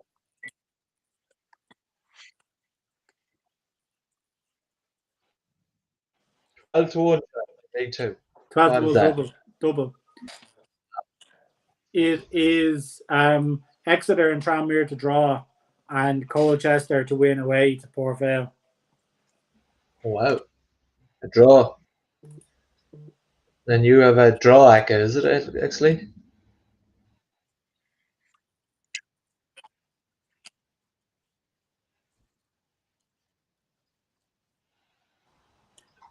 Newcastle, Chelsea, and City to win.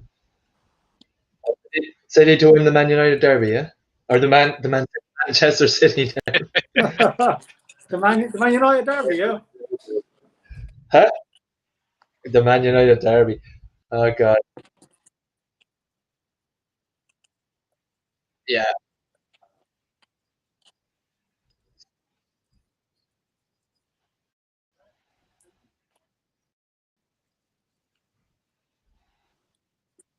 Even though City aren't Yeah. fucking the City that they used to be. What are you looking at yourself? The Madrid derby's on at the weekend. Real at home to Atletico, and I think Atletico are ridiculously overpriced in that. They're What like, are they? let me just check here. I think they're like 23 to 10. The last time we had a conversation about Atletico, we all agreed that they were overpriced, and none of us backed them at the weekend, and they won like 3 or 4-0 or something like that. So we'll probably have to back them this My weekend. record isn't good. Oh, Gary, did in the West Ham actually have a corner now, which is ideal for a Haller shot on target. I'm watching here, but I'm probably about 60 Missed to one. 90 seconds behind. So Did we get the bet on? No, we're not. It's too juicy, I think. No. Well, we're just going to back the draw then. Do any in-play suggestions for your recent form? Yeah, PK. Me? No, I was trying to advise Atletico for the weekend, but I'll take a look. No, we'll go back around a second now. We need to get something on here before the match. Oh, he just had the shot on goal. Oh, you're about just had it. You're no, you missed it, right? he missed it, but he's going to get it from the corner. Oh, does he? Yeah, sorry, there's a corner. Then Ogbonna passes it, and then he gets a shot on target. Yeah.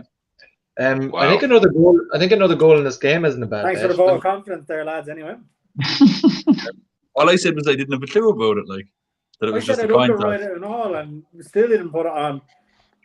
not only have you not got confidence on my betting, you you haven't got confidence in my underwriting abilities either. As soon as you No. said you underrated, I In was all fairness, over. in fairness, all I was thinking was your last suggestion for any time goal scorer in a certain game Well, man, a few weeks ago. I'm sorry. you're forgetting all the ones that got us there. Yeah, yeah, I know, but that's how it works, isn't it? No, We're a fickle bunch. in fairness, right? Like, I would very much argue that that wasn't the shot on target, but I'll take it anyway. So, like, he headed the ball, right? And the ball was going over, and the keeper jumped up and tipped it when it was over the bar. So, like, it shouldn't have been. Yeah. Well, I mean, the keeper No, touched because it, the so it is a goalkeeper shot on touched target. it, they're giving it a shot on target. Yeah. Well, like, because the keeper saves it, it's classed as a shot on target. But It's crazy. it was actually over the bar, if you know what I mean. Like, But what I was happens if, looking at say, that like, too, but what happens, but say, for example, right, a ball's going wide and the keeper stops it from going out for a kick out, and but I mean, how's that? not like if he dives and saves it, then I think it's classed as a shot on target. But that happens quite often, that a ball's going wide and, you know, the keeper either doesn't realise or wants the TV reel and just jumps and saves it, like Pickford or any of these guys. Yeah, but it just depends how far wide it's got. If it's like It's a kind of totally mechanism obvious, then it doesn't decide games, but it works in our favor against the bookies. So let's see, let's not question it. Let's not question it, is right. Yeah. What do you think about the goals? It's 2-7 on Bet365 in the Leeds West Ham game. Is that a bit too much? Do Haller for another shot, go on. That's absolute chasing. Almost guaranteed to blow up in your That market I is would, actually I would, closed. I'd actually support it. It's I'd not support possible. it. So it's only It's goes up to closed. 3 or so they do 1 or more, 2 or more, 3 or more. That's the end of it. So I can see 4 or more. It's definitely possible for him to shot another shot on target. it's not on my version of it here. Maybe the boys are doing their calculations and head off. You need to get the upgraded version. On the mobile, I think you have to. There's a kind of a second section you have to swipe across to, but on the laptop, you should be able to see it more clearly.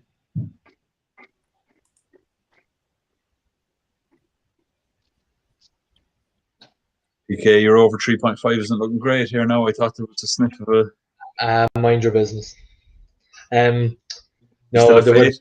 was a shot cleared off the line just after they went 2-1 up as well. So 2-1 up. yeah, it's just not meant to be. Yeah, it's not looking likely now. The other ones are all still looking pretty decent. The man sent off for Sassuolo and Graafschap, who are only 1 goal up. So I saw that when suspended for grass. Yeah, that is a bit dodgy now. Yeah, plenty of time left in that for Ajax to come back at them. yeah, and we still need 2 goals from Mac to But win I that. don't know, PK, have you been I'm not going to take the early game anymore because I'm going to be I think low. we're cooked. Yeah, we're cooked. I mean, I'm glad we're in it together, PK, and dragging the bet down equally. Yeah. But I'm the first one to lose it first. First leg gone, bust. Pushed. Anyway, make it all back in Atletico on the weekend. Lump. Oh, yeah, you're doing the group bets. Lads, you were kind enough to do a little group bounce bet there at the weekend, weren't you? Quick fire. 10 to 110. The Lukaku one, is it? Oh, Yeah. Wolfsburg just scored there. 87 minutes, 3 minutes for another goal. It's No on. way. Yeah. Get in. What? Let me see if there's a cash out on this. Wonder what's available. Out of curiosity. Fuck all with Mac Breda now. Would we be taking our stake back at this stage? Or would you be looking? Feck all with No, Hacker we doing nothing.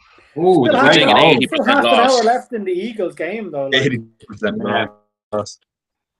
I mean, it was a lovely fucking goal, in fairness. Now they'll just score another fucking lovely one. Be great.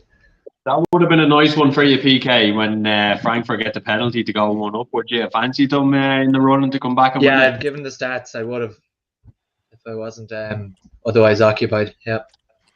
Yeah. Even there 5 minutes ago, I had a look and I was like, a sneaky little fiver on Wolfsburg or whatever price they were, 6-1 there. I think just given the stats. That seemed to be It's a lovely goal. Yeah. Anyway. So yeah, that Lukaku roller. So like I said, I'd do a communal because it was Gary and maybe LB to an extent as well who shed light on cash cow that is Lukaku getting 2 shots on target. And we've talked about it being a kind of a relatively new market, the shots on target market, and that maybe there's value there. Maybe the bookies haven't kind of ground it down to ensure that there isn't any value there for the punter. Sucked it dry. So, yeah, so the first one, I've done him on the last 3 Inter games. The first one he was at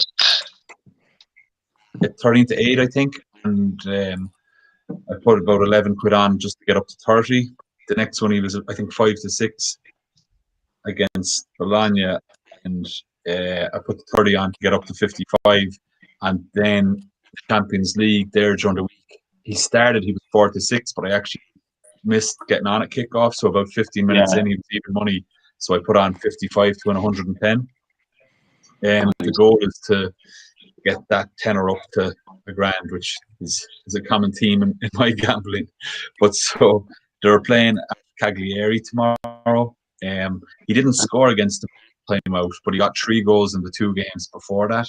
So, and are you going to ride Lukaku to €1,000, or are you? Yeah, that's the plan. Yeah, the cash cow get me to £1,000. Now the risk tomorrow and maybe in the next few games, they have such a busy schedule between the Champions League games over the last few weeks and a lot of league matches and that too. Yeah. So could be rested. The other fear would be that he starts and you get on him and he's actually hauled off at half time or something. But if he does start, I'm definitely going to get on him. I was looking at Martinez as well. Like Martinez has scored in his last 5 games against Cagliari. He scored in 4 of those matches. He got sent off in the game as well. So I guess he has a bit of personal.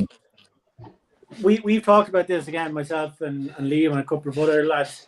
Like, it's mad the way Martinez. Like, I don't see Martinez's stats as being as good like as Lukaku's in terms of like shots on target, goals, like shot conversion rate, all of the key forward stats. But every time I look at the shots on target market, Martinez is a lower price than Lukaku. So like he's 4-6 on Sunday and Lukaku is 5-6. Like 4-6 versus 5-6. Yeah. Now in this particular game, he does have a bit of history in that competition, scoring in 4 of the last 5 matches. So, it might be justified against them, but you're right. Every game, he's the bigger favourite. And Lukaku's, like, a lot of those games, you're backing 2 shots on target and he's scoring 2 goals in the game. Never mind just hitting the target. Yeah. The amount of times I backed him 2 shots on target and with his first shot, he scored a goal.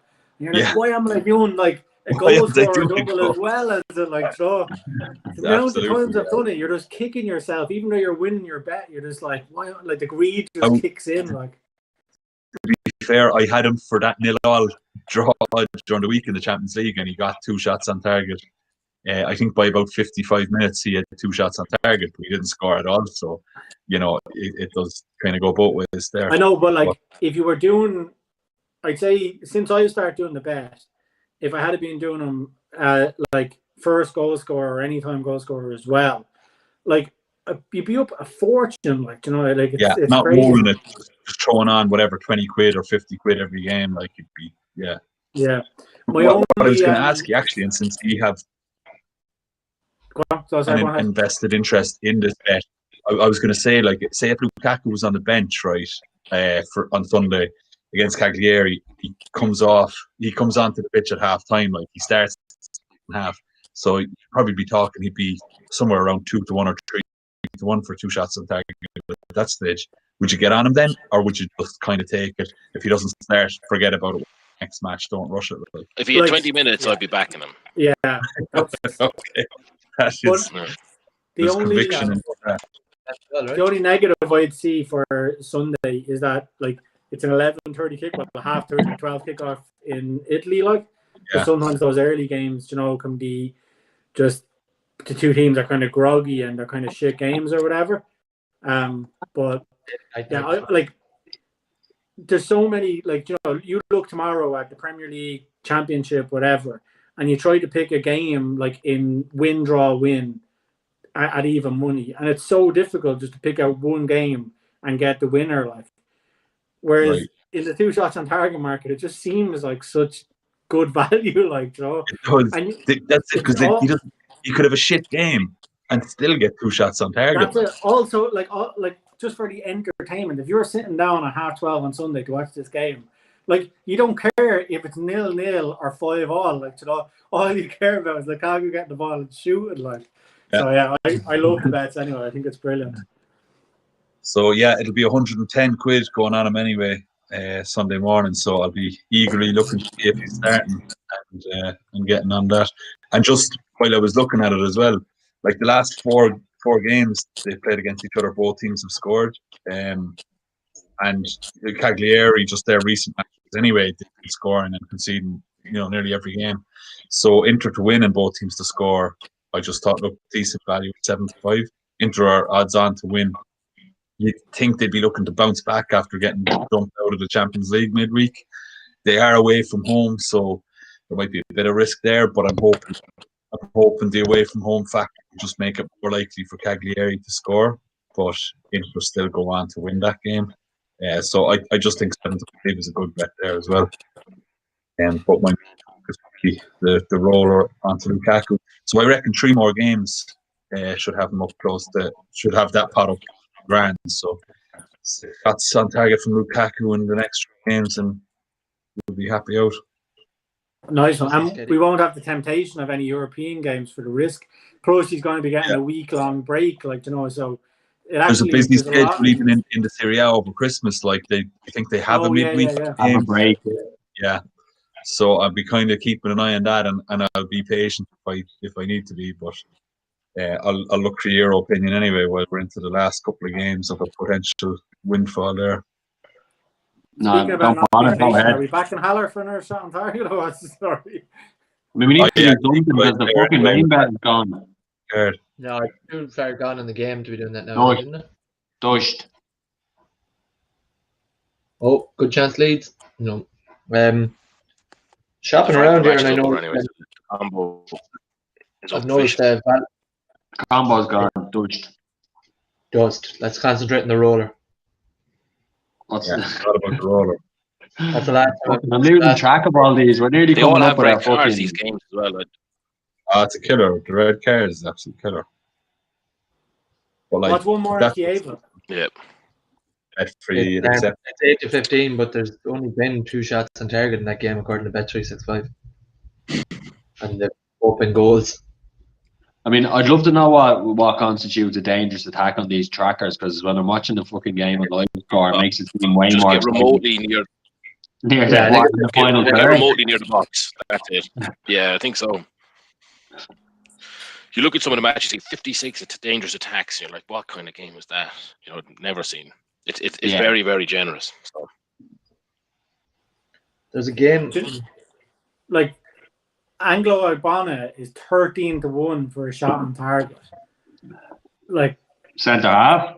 Yeah, so all you need is a corner and a header. Like all you need is a corner. I'm not saying to put a bank on it. I'm not saying to put a bank on it. I'm just saying it's a big price. Like then Raman nearly scored.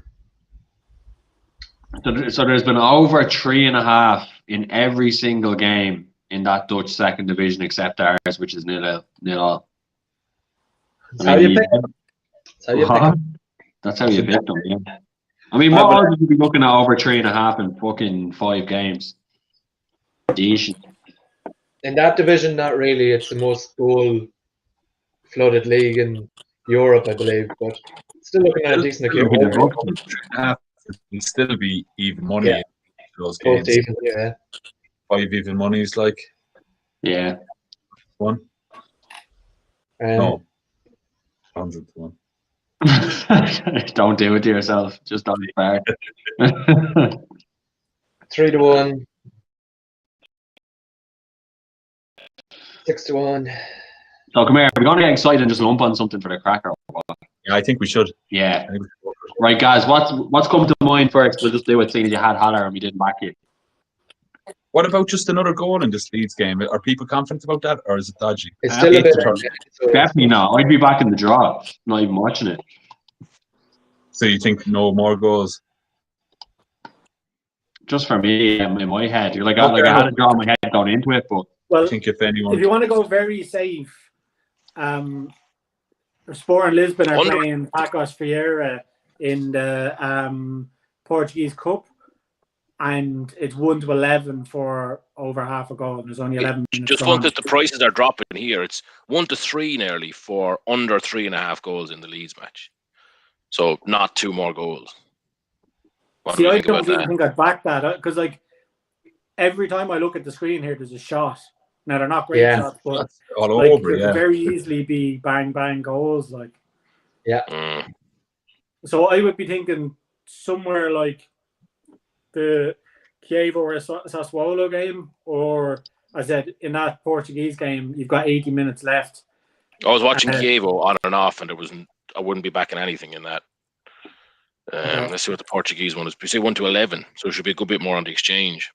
Yeah. Even money for a goal in the NAC Breda game, or the go-ahead Eagles in NAC.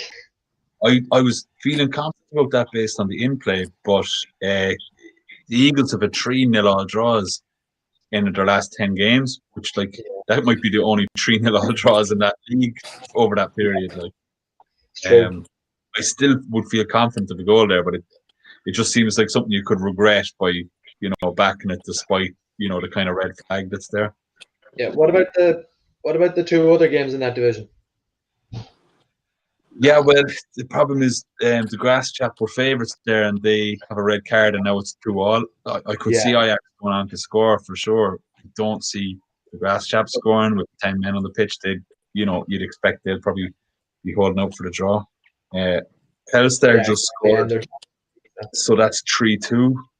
You could get another goal there. You'd expect Telstar would be pushing for the draw there and score on the counter.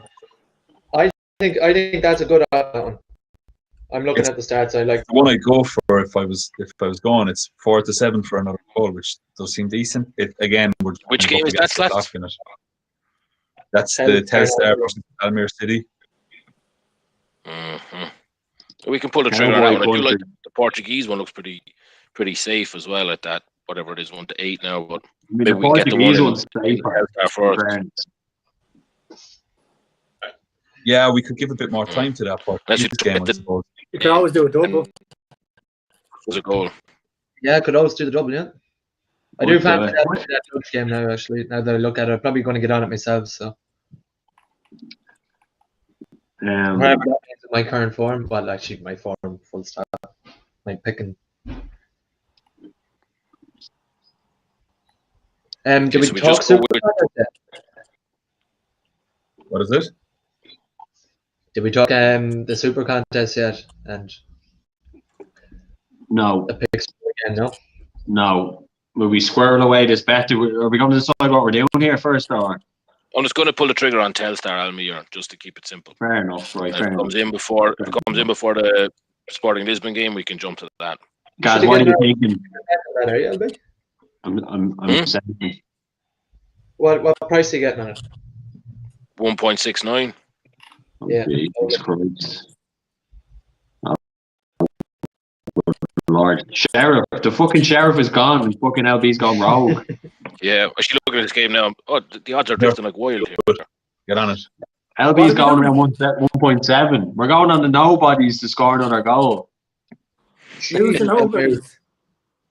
Almere against Telstar. The postman against the butchers. I don't know. I think it's a good one. We're not matched yet. The liquidity just vanished. There you go. They vanished. Scared shitless of us. Scared shitless. The smart money's coming on. Everyone's running. We're partially matched here. Give it a moment. I'd say we'll be good. There's not. Oh well, no. There's no attack or anything going on at the moment, anyway. So. I've had Now TV fucking open here for the last hour, just waiting to press sign up for Sky Sports at $39 a month, but I just can't bring myself to do it. I already have that BT pack package for fucking 30 a month as well. You have the BT one, yeah. I'm gonna have to sign up. Well, so Sky do a package where you can get Sky and BT for 50. Do they? But you have to be with Sky as a provider for that. Yeah. Potentially, yeah. But it's 54 quid, and I have the both of them.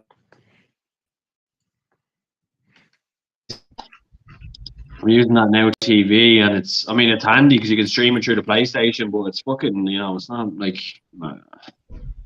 But it's actually not expensive. It's 40 a month. It's fuck all, really. You know what I mean? But like, if you're happy being a minute and a half behind, I'll send you my logins. You can use my Sky logins, Lee.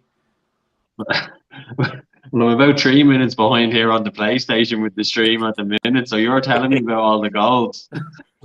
Grant, I'll send you my logons if you want. You can stick the 30 quid on a bet for us. We could do that, yeah, no problem. Just don't let LD play. So what? Then all the results will be in by the time the bet goes down. Yeah, be done. LB, did you manage to get that on, or can we move on to the super contest? Never know what you got 128.20 on at 1.76 to win 97. So pretty adventurous. Oh my god! For now, it's just missed the biggest sitter of all time. Oh my god! Haller? No, Fornals. This is the West Ham season ticket coming out. Not the gambler. Give us the walkthrough. What happened? Basically, the ball got played through. A Leeds player slipped. Fornals had a shot from probably about 10 yards, one-on-one with the keeper. Had the total right-hand side to goal to aim for and put it about an inch wide. So it looked all the way like it was going to roll into the corner and then just drifted slightly wide. But it was a glorious opportunity. Raging. When I miss a one-on-one in FIFA, I'm absolutely raging. I can only imagine what these lads are like when they're fucking in the Premier League.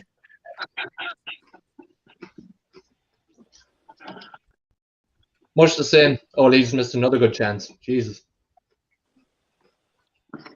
All right, Gary, I'll see you in a minute. So, Piers, are we moving on to the super contest, or are we going to see this out? Yeah, if you want. Who's your most confident pick this week? No, we'll move on to it. The Rams against the Patriots. Money in the bank. Move it on. No, fucking. I'd have to say, I'd have to go with the Packers. I'd take them against Bears, but they're just fucking playing so well that you'd fancy them against everyone in the league, I think, to be honest. Yeah, that's the Lions are poor. Yeah, Lions are poor. Yeah, and yeah, we were I was thinking actually last week when we were talking about it, I think it's statistical fact this season. Devontae Adams, #1 receiver in the league. Aaron Rodgers is obviously on fire. Jerry Alexander's a #1 corner in the league, which I didn't realize. I knew he was fucking very good, but I didn't realize he was #1. So they're playing well everywhere. I think, we haven't had fucking playing in 3-4. We haven't had any good middle linebackers for a while. We've just been throwing lads in a middle linebacker, and we still don't have anyone decent there, right? And for me, that's why did they draft a quarterback in the second or third round rather than a linebacker? So, well, who's to say? At the start of the season, we were saying we needed a wide receiver. We needed D-line help as well. Dean Lowry's playing on the D-line. He's playing very well. But these guys are stepping up unexpectedly for what, as a fan, they weren't touted. They don't have any pedigree, but they're playing well. Drafting a quarterback, they must have seen something there, because there was some serious fucking players that could have really added to what the Packers have. But they were obviously confident the players they had, and they obviously saw something in him. And I mean, to be honest, the way it turned out, even if you're only drafting him for the fucking kick up the arse that it gave Rodgers in terms of his ego. Well, there probably could have been that factor in it too, right? It could have been. I mean, I think it's a bit much to do that. Like they could have drafted a quarterback in the 4th round, for example, and maybe, I know they've done it before. Maybe. I mean, I don't think that'd be the goal of drafting him, but I mean, it's worked. And the thing about it is the relationship between him and LaFleur this year. Like, I mean, there was a few things last year about them not getting on, but that's gone, right? So it's a fucking team now at this stage. So like everything's positive. Like his record as a coach. I mean, it's easy. Like Mike McCarthy went to the Cowboys, right? I know he didn't do well before he left the Packers, but he's done terribly with the fucking Cowboys, and he's been unlucky with injuries in a way. But I mean, when you're coaching a Hall of Fame quarterback, it's hard to be fucking bad. And I think McCarthy rode Rodgers a bit, kind of wasted some years, but LaFleur's getting the best out of him. Like some of the play calling, I think, from the analysis I've seen on Twitter and stuff is next level. And the fake punt, Gary, keep watching. Yeah, it's a double whammy. The double whammy for you. Agbana, is it? Oh God! Yeah. 13-1 goal. Yeah. Fuck's sake, lads. We said it, guys. We said what do you want. Wasn't even a corner though. It was a free kick, so you lied. Well, I was backing Gary's choice. I think we could have had 100. Inevitable now. That other stupid game is going to end up with no more goals as well. Oh, of course. And Kiev are 3-0 now. We were saying another game, the Kiev game. Yeah, it's not that. What's going Gary on? should be sitting on about 3-0. 3-0. He should be sitting on about 20 grand over there, Gary, with all these picks. He's going to close out of this, lads, all right?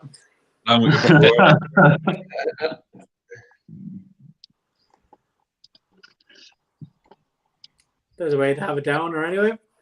Yeah. So anyway, that's me. The Packers, right? Fucking, that's my pick for the weekend. LB claimed he was too busy, but LB also had a bad week last week, so he just decided not to participate this week, we think. No. That's what Gary said anyway when you went around. Those 5 away matches, I don't think anyone would voluntarily take those 5, so it was I just not intentional. He's thrown the dolls out of the pram at a bad week and just like, oh, fuck this. He was gone. Fuck it. Fuck. Talking about protesting, there's been another controversial trade in our fantasy group, Gary, that has rejected it. Raised some eyebrows, and the guy who's on the beneficial end of it is putting an awful lot of justifications into the group. So it's very late to be trading in the fantasy season. It's very late to be trading. Yeah. Plus two mates trading. One has like 3 and 10. The other is 10 and 3. And the guy who's 10 and 3 needs a quarterback. And he's traded for Josh Brown and gave away Josh Allen. Josh Allen and gave away some an injured Kenyon Drake. So Josh Allen, who moved into number 1 position, MVP, fucking betting this year. Yeah, and what? Kenyon Drake went the other way. Yeah, Kenyon Drake went the other way. Yeah, so I rejected it straight away. I think that's a fucking movie. That's a scandal. Yeah, absolutely. Are they actually mates, Gary? I didn't even know that bit. No, they are. Yeah. Yeah, I was shocked. Hey guys, add me to the group there so I can do a kamikaze again. What's Alan? Add me to the group so I can watch it. That's crazy. How the fuck? Like, they can't get away with that. In fairness, like, no, it was some chance to take. Like, you're just chancers. Like, they actually think this is going to go through. Like, why would somebody 3 and 10 even be trading? Right? What's the point? That's what I'm saying. The only reason to trade is if you want to fuck things up, like. Yeah, but it's so obvious. Why would they do it? Or unless he just doesn't think he's going to get called out on it. No, the guy he'd put a few comments in about looking for trade. I think he was setting the scene for about a week on this one as well, and then his mate bumped him up with Allen. Very questionable. Josh Allen had 30 points for me last year. Like, that's going to fucking change the whole thing for him if he keeps that sort of form up. Or sorry, last week. Yeah. So what's going to happen now, B? Did you reject it as well? Like, it seems like there needs to be a bit of a fucking groundswell of support for Gary. I don't know if I wrongly rejected a trade about 2 weeks ago, or 3 weeks ago. So no, this is a genuine reject by everyone who knows anything, include like obviously we, you know. Yeah. I'm not even that experienced in fantasy, and I know that that's just bogus. Liam, did you back the Portuguese game? No, I was overruled, and we went for the Dutch one. All right. Yeah. Did they score? Obviously. I mean, who overruled that, B? No one overruled. We went for it was just to ease a bet, I think. Doesn't matter. All right. It's not like it's Be worried. Be worried. That match is going to be. This one is definitely going to finish 0-0, right? You see. Yeah, it is. It is. I had that. I mean, well, considering it's already 3-2. Or sorry, with no more goals. Yeah. How many minutes are gone in this? Because it's just coming up as in play on mine. It doesn't say any time. 83 minutes. Loads of time. Loads of time. It's criminal. Loads of time. Cancel the bet. If I was a striker on that pitch, I'd be thinking there's still time for a hat trick. It's fine. I mean, boy, just like that bet went under the radar. Just like all of a sudden we're betting these lads, and that's it. PK, you're getting the blame. No, we're not about blame here. We're not about blame. No, we can't do that.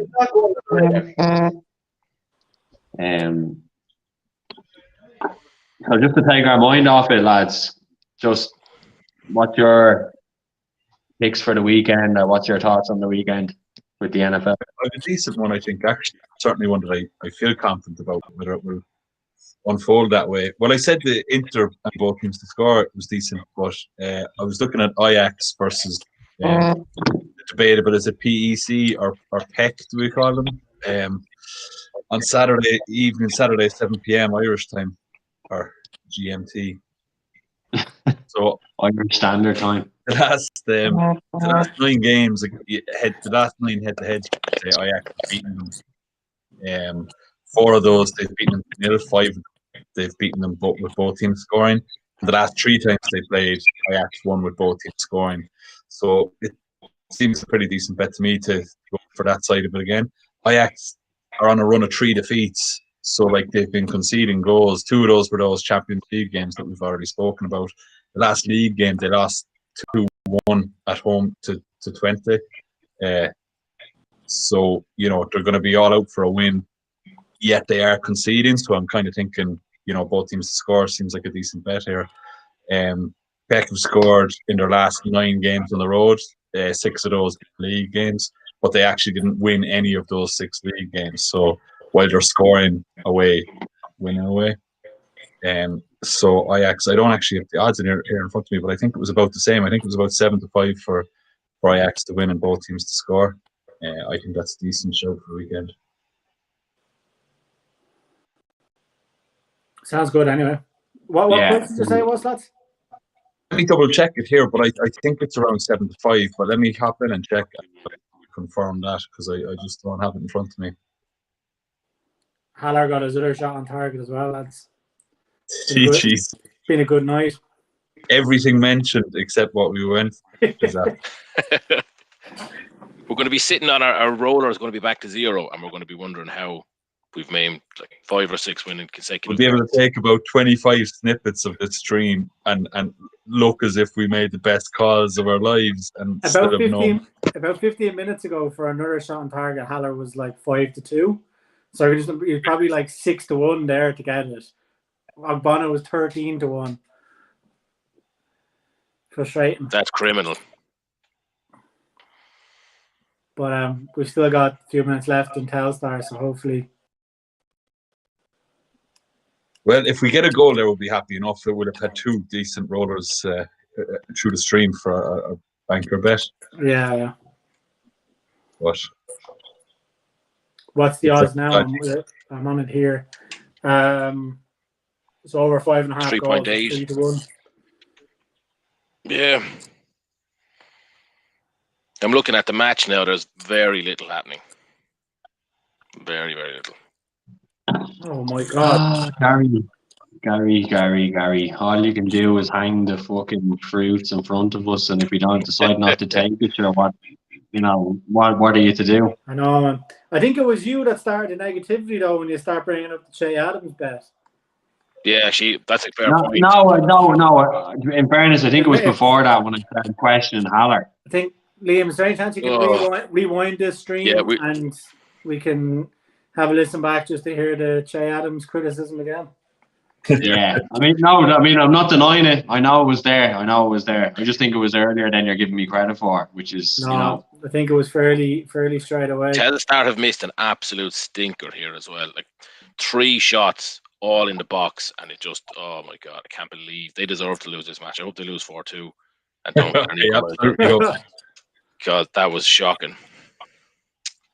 So I'll also accept if they draw 3-3. I'll be quite happy with that. Yeah, I'll be okay with it, I suppose. But we can take a 80% loss on our stake at the minute. Yeah, perfect. Oh, they have to score here. They have to score. Oh, dangerous attack. The keeper is up. What is going on in this match? No. Oh, no. God. So what we're hoping for now is about 6-7 minutes injury time. Yeah. What's the time on the clock? Mine hasn't updated since 83 minutes. I'm 88. Just into the 90th minute now. 89-13 is what I'm saying. It's absolute gnomes.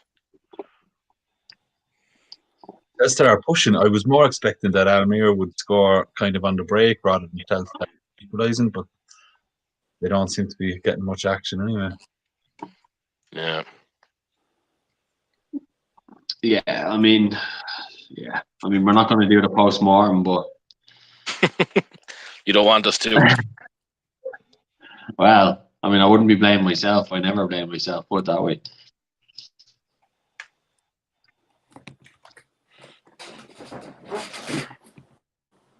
Oh, God.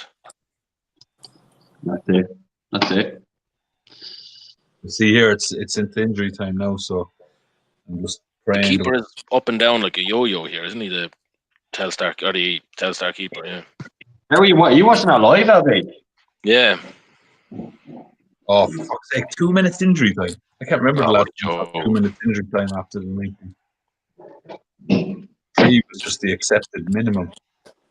Yeah.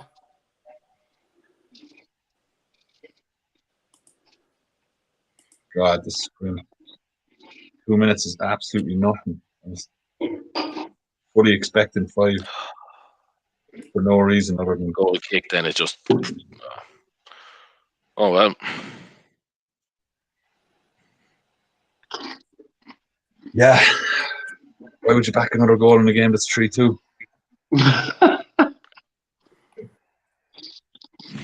Oh gosh, that's so right. Shocking. Gaz gave us 5 or 6 opportunities to fucking. I was on for them, but yeah, it was overruled. Can we start the post-mortem now? Well, and Almere here on the attack. Oh, fuck it. Oh, they lost it there. Absolutely. I feel like I'm there's getting no point in unnecessary crying about name here. It's just reload again. Tomorrow's another Nah. day. I just don't know how this game actually produced 5 goals in the first place. Because these guys. No, but that's the game that was 3-1 after fucking 15 minutes. Yeah, something bogey going on here. One last roll of the dice now. Big long throw for Telstar with 15 seconds left. The keeper is up. Go on, the lap. Let's see this now. Please, God. Throwed. Oh, headed clear. Keeper taking a shot from the edge of the box. Oh my God! The keeper hit the inside of the post, and it was saved. The ball dropped to the keeper on the edge of the D. He lined it up, took an absolute. Oh my God! Last kick of the game. Game over. Nice. See if they're going to show the replay. I'll do a quick screen grab of this because it's actually I've never seen anything like it. I think we need to up the ante. We're not betting enough. We don't care about it. We're just throwing it on Division fucking 2 Dutch games. No problem. Oh God! This one could even do with a goal line technology check here because the keeper saved it from behind him. Like, Really over the line. No, we were talking about this earlier, LB. I mean, if the keeper saved it from behind him and it was over the line, the ref didn't see it, then it's a goal, or it's not. I don't know if it was over the line, but the ball came back to the keeper from behind him. If you know what I mean, he didn't reach over the line necessarily. I get you. Yeah. Oh God, the Telstar keeper here is absolutely devastated. Anyway, as he should be after that disgrace of a shot. That was his moment. In fairness to him, he was up and down. Let's see. Oh, we're going to get the replay here. Lovely. I'll send it on to you. Oh, is it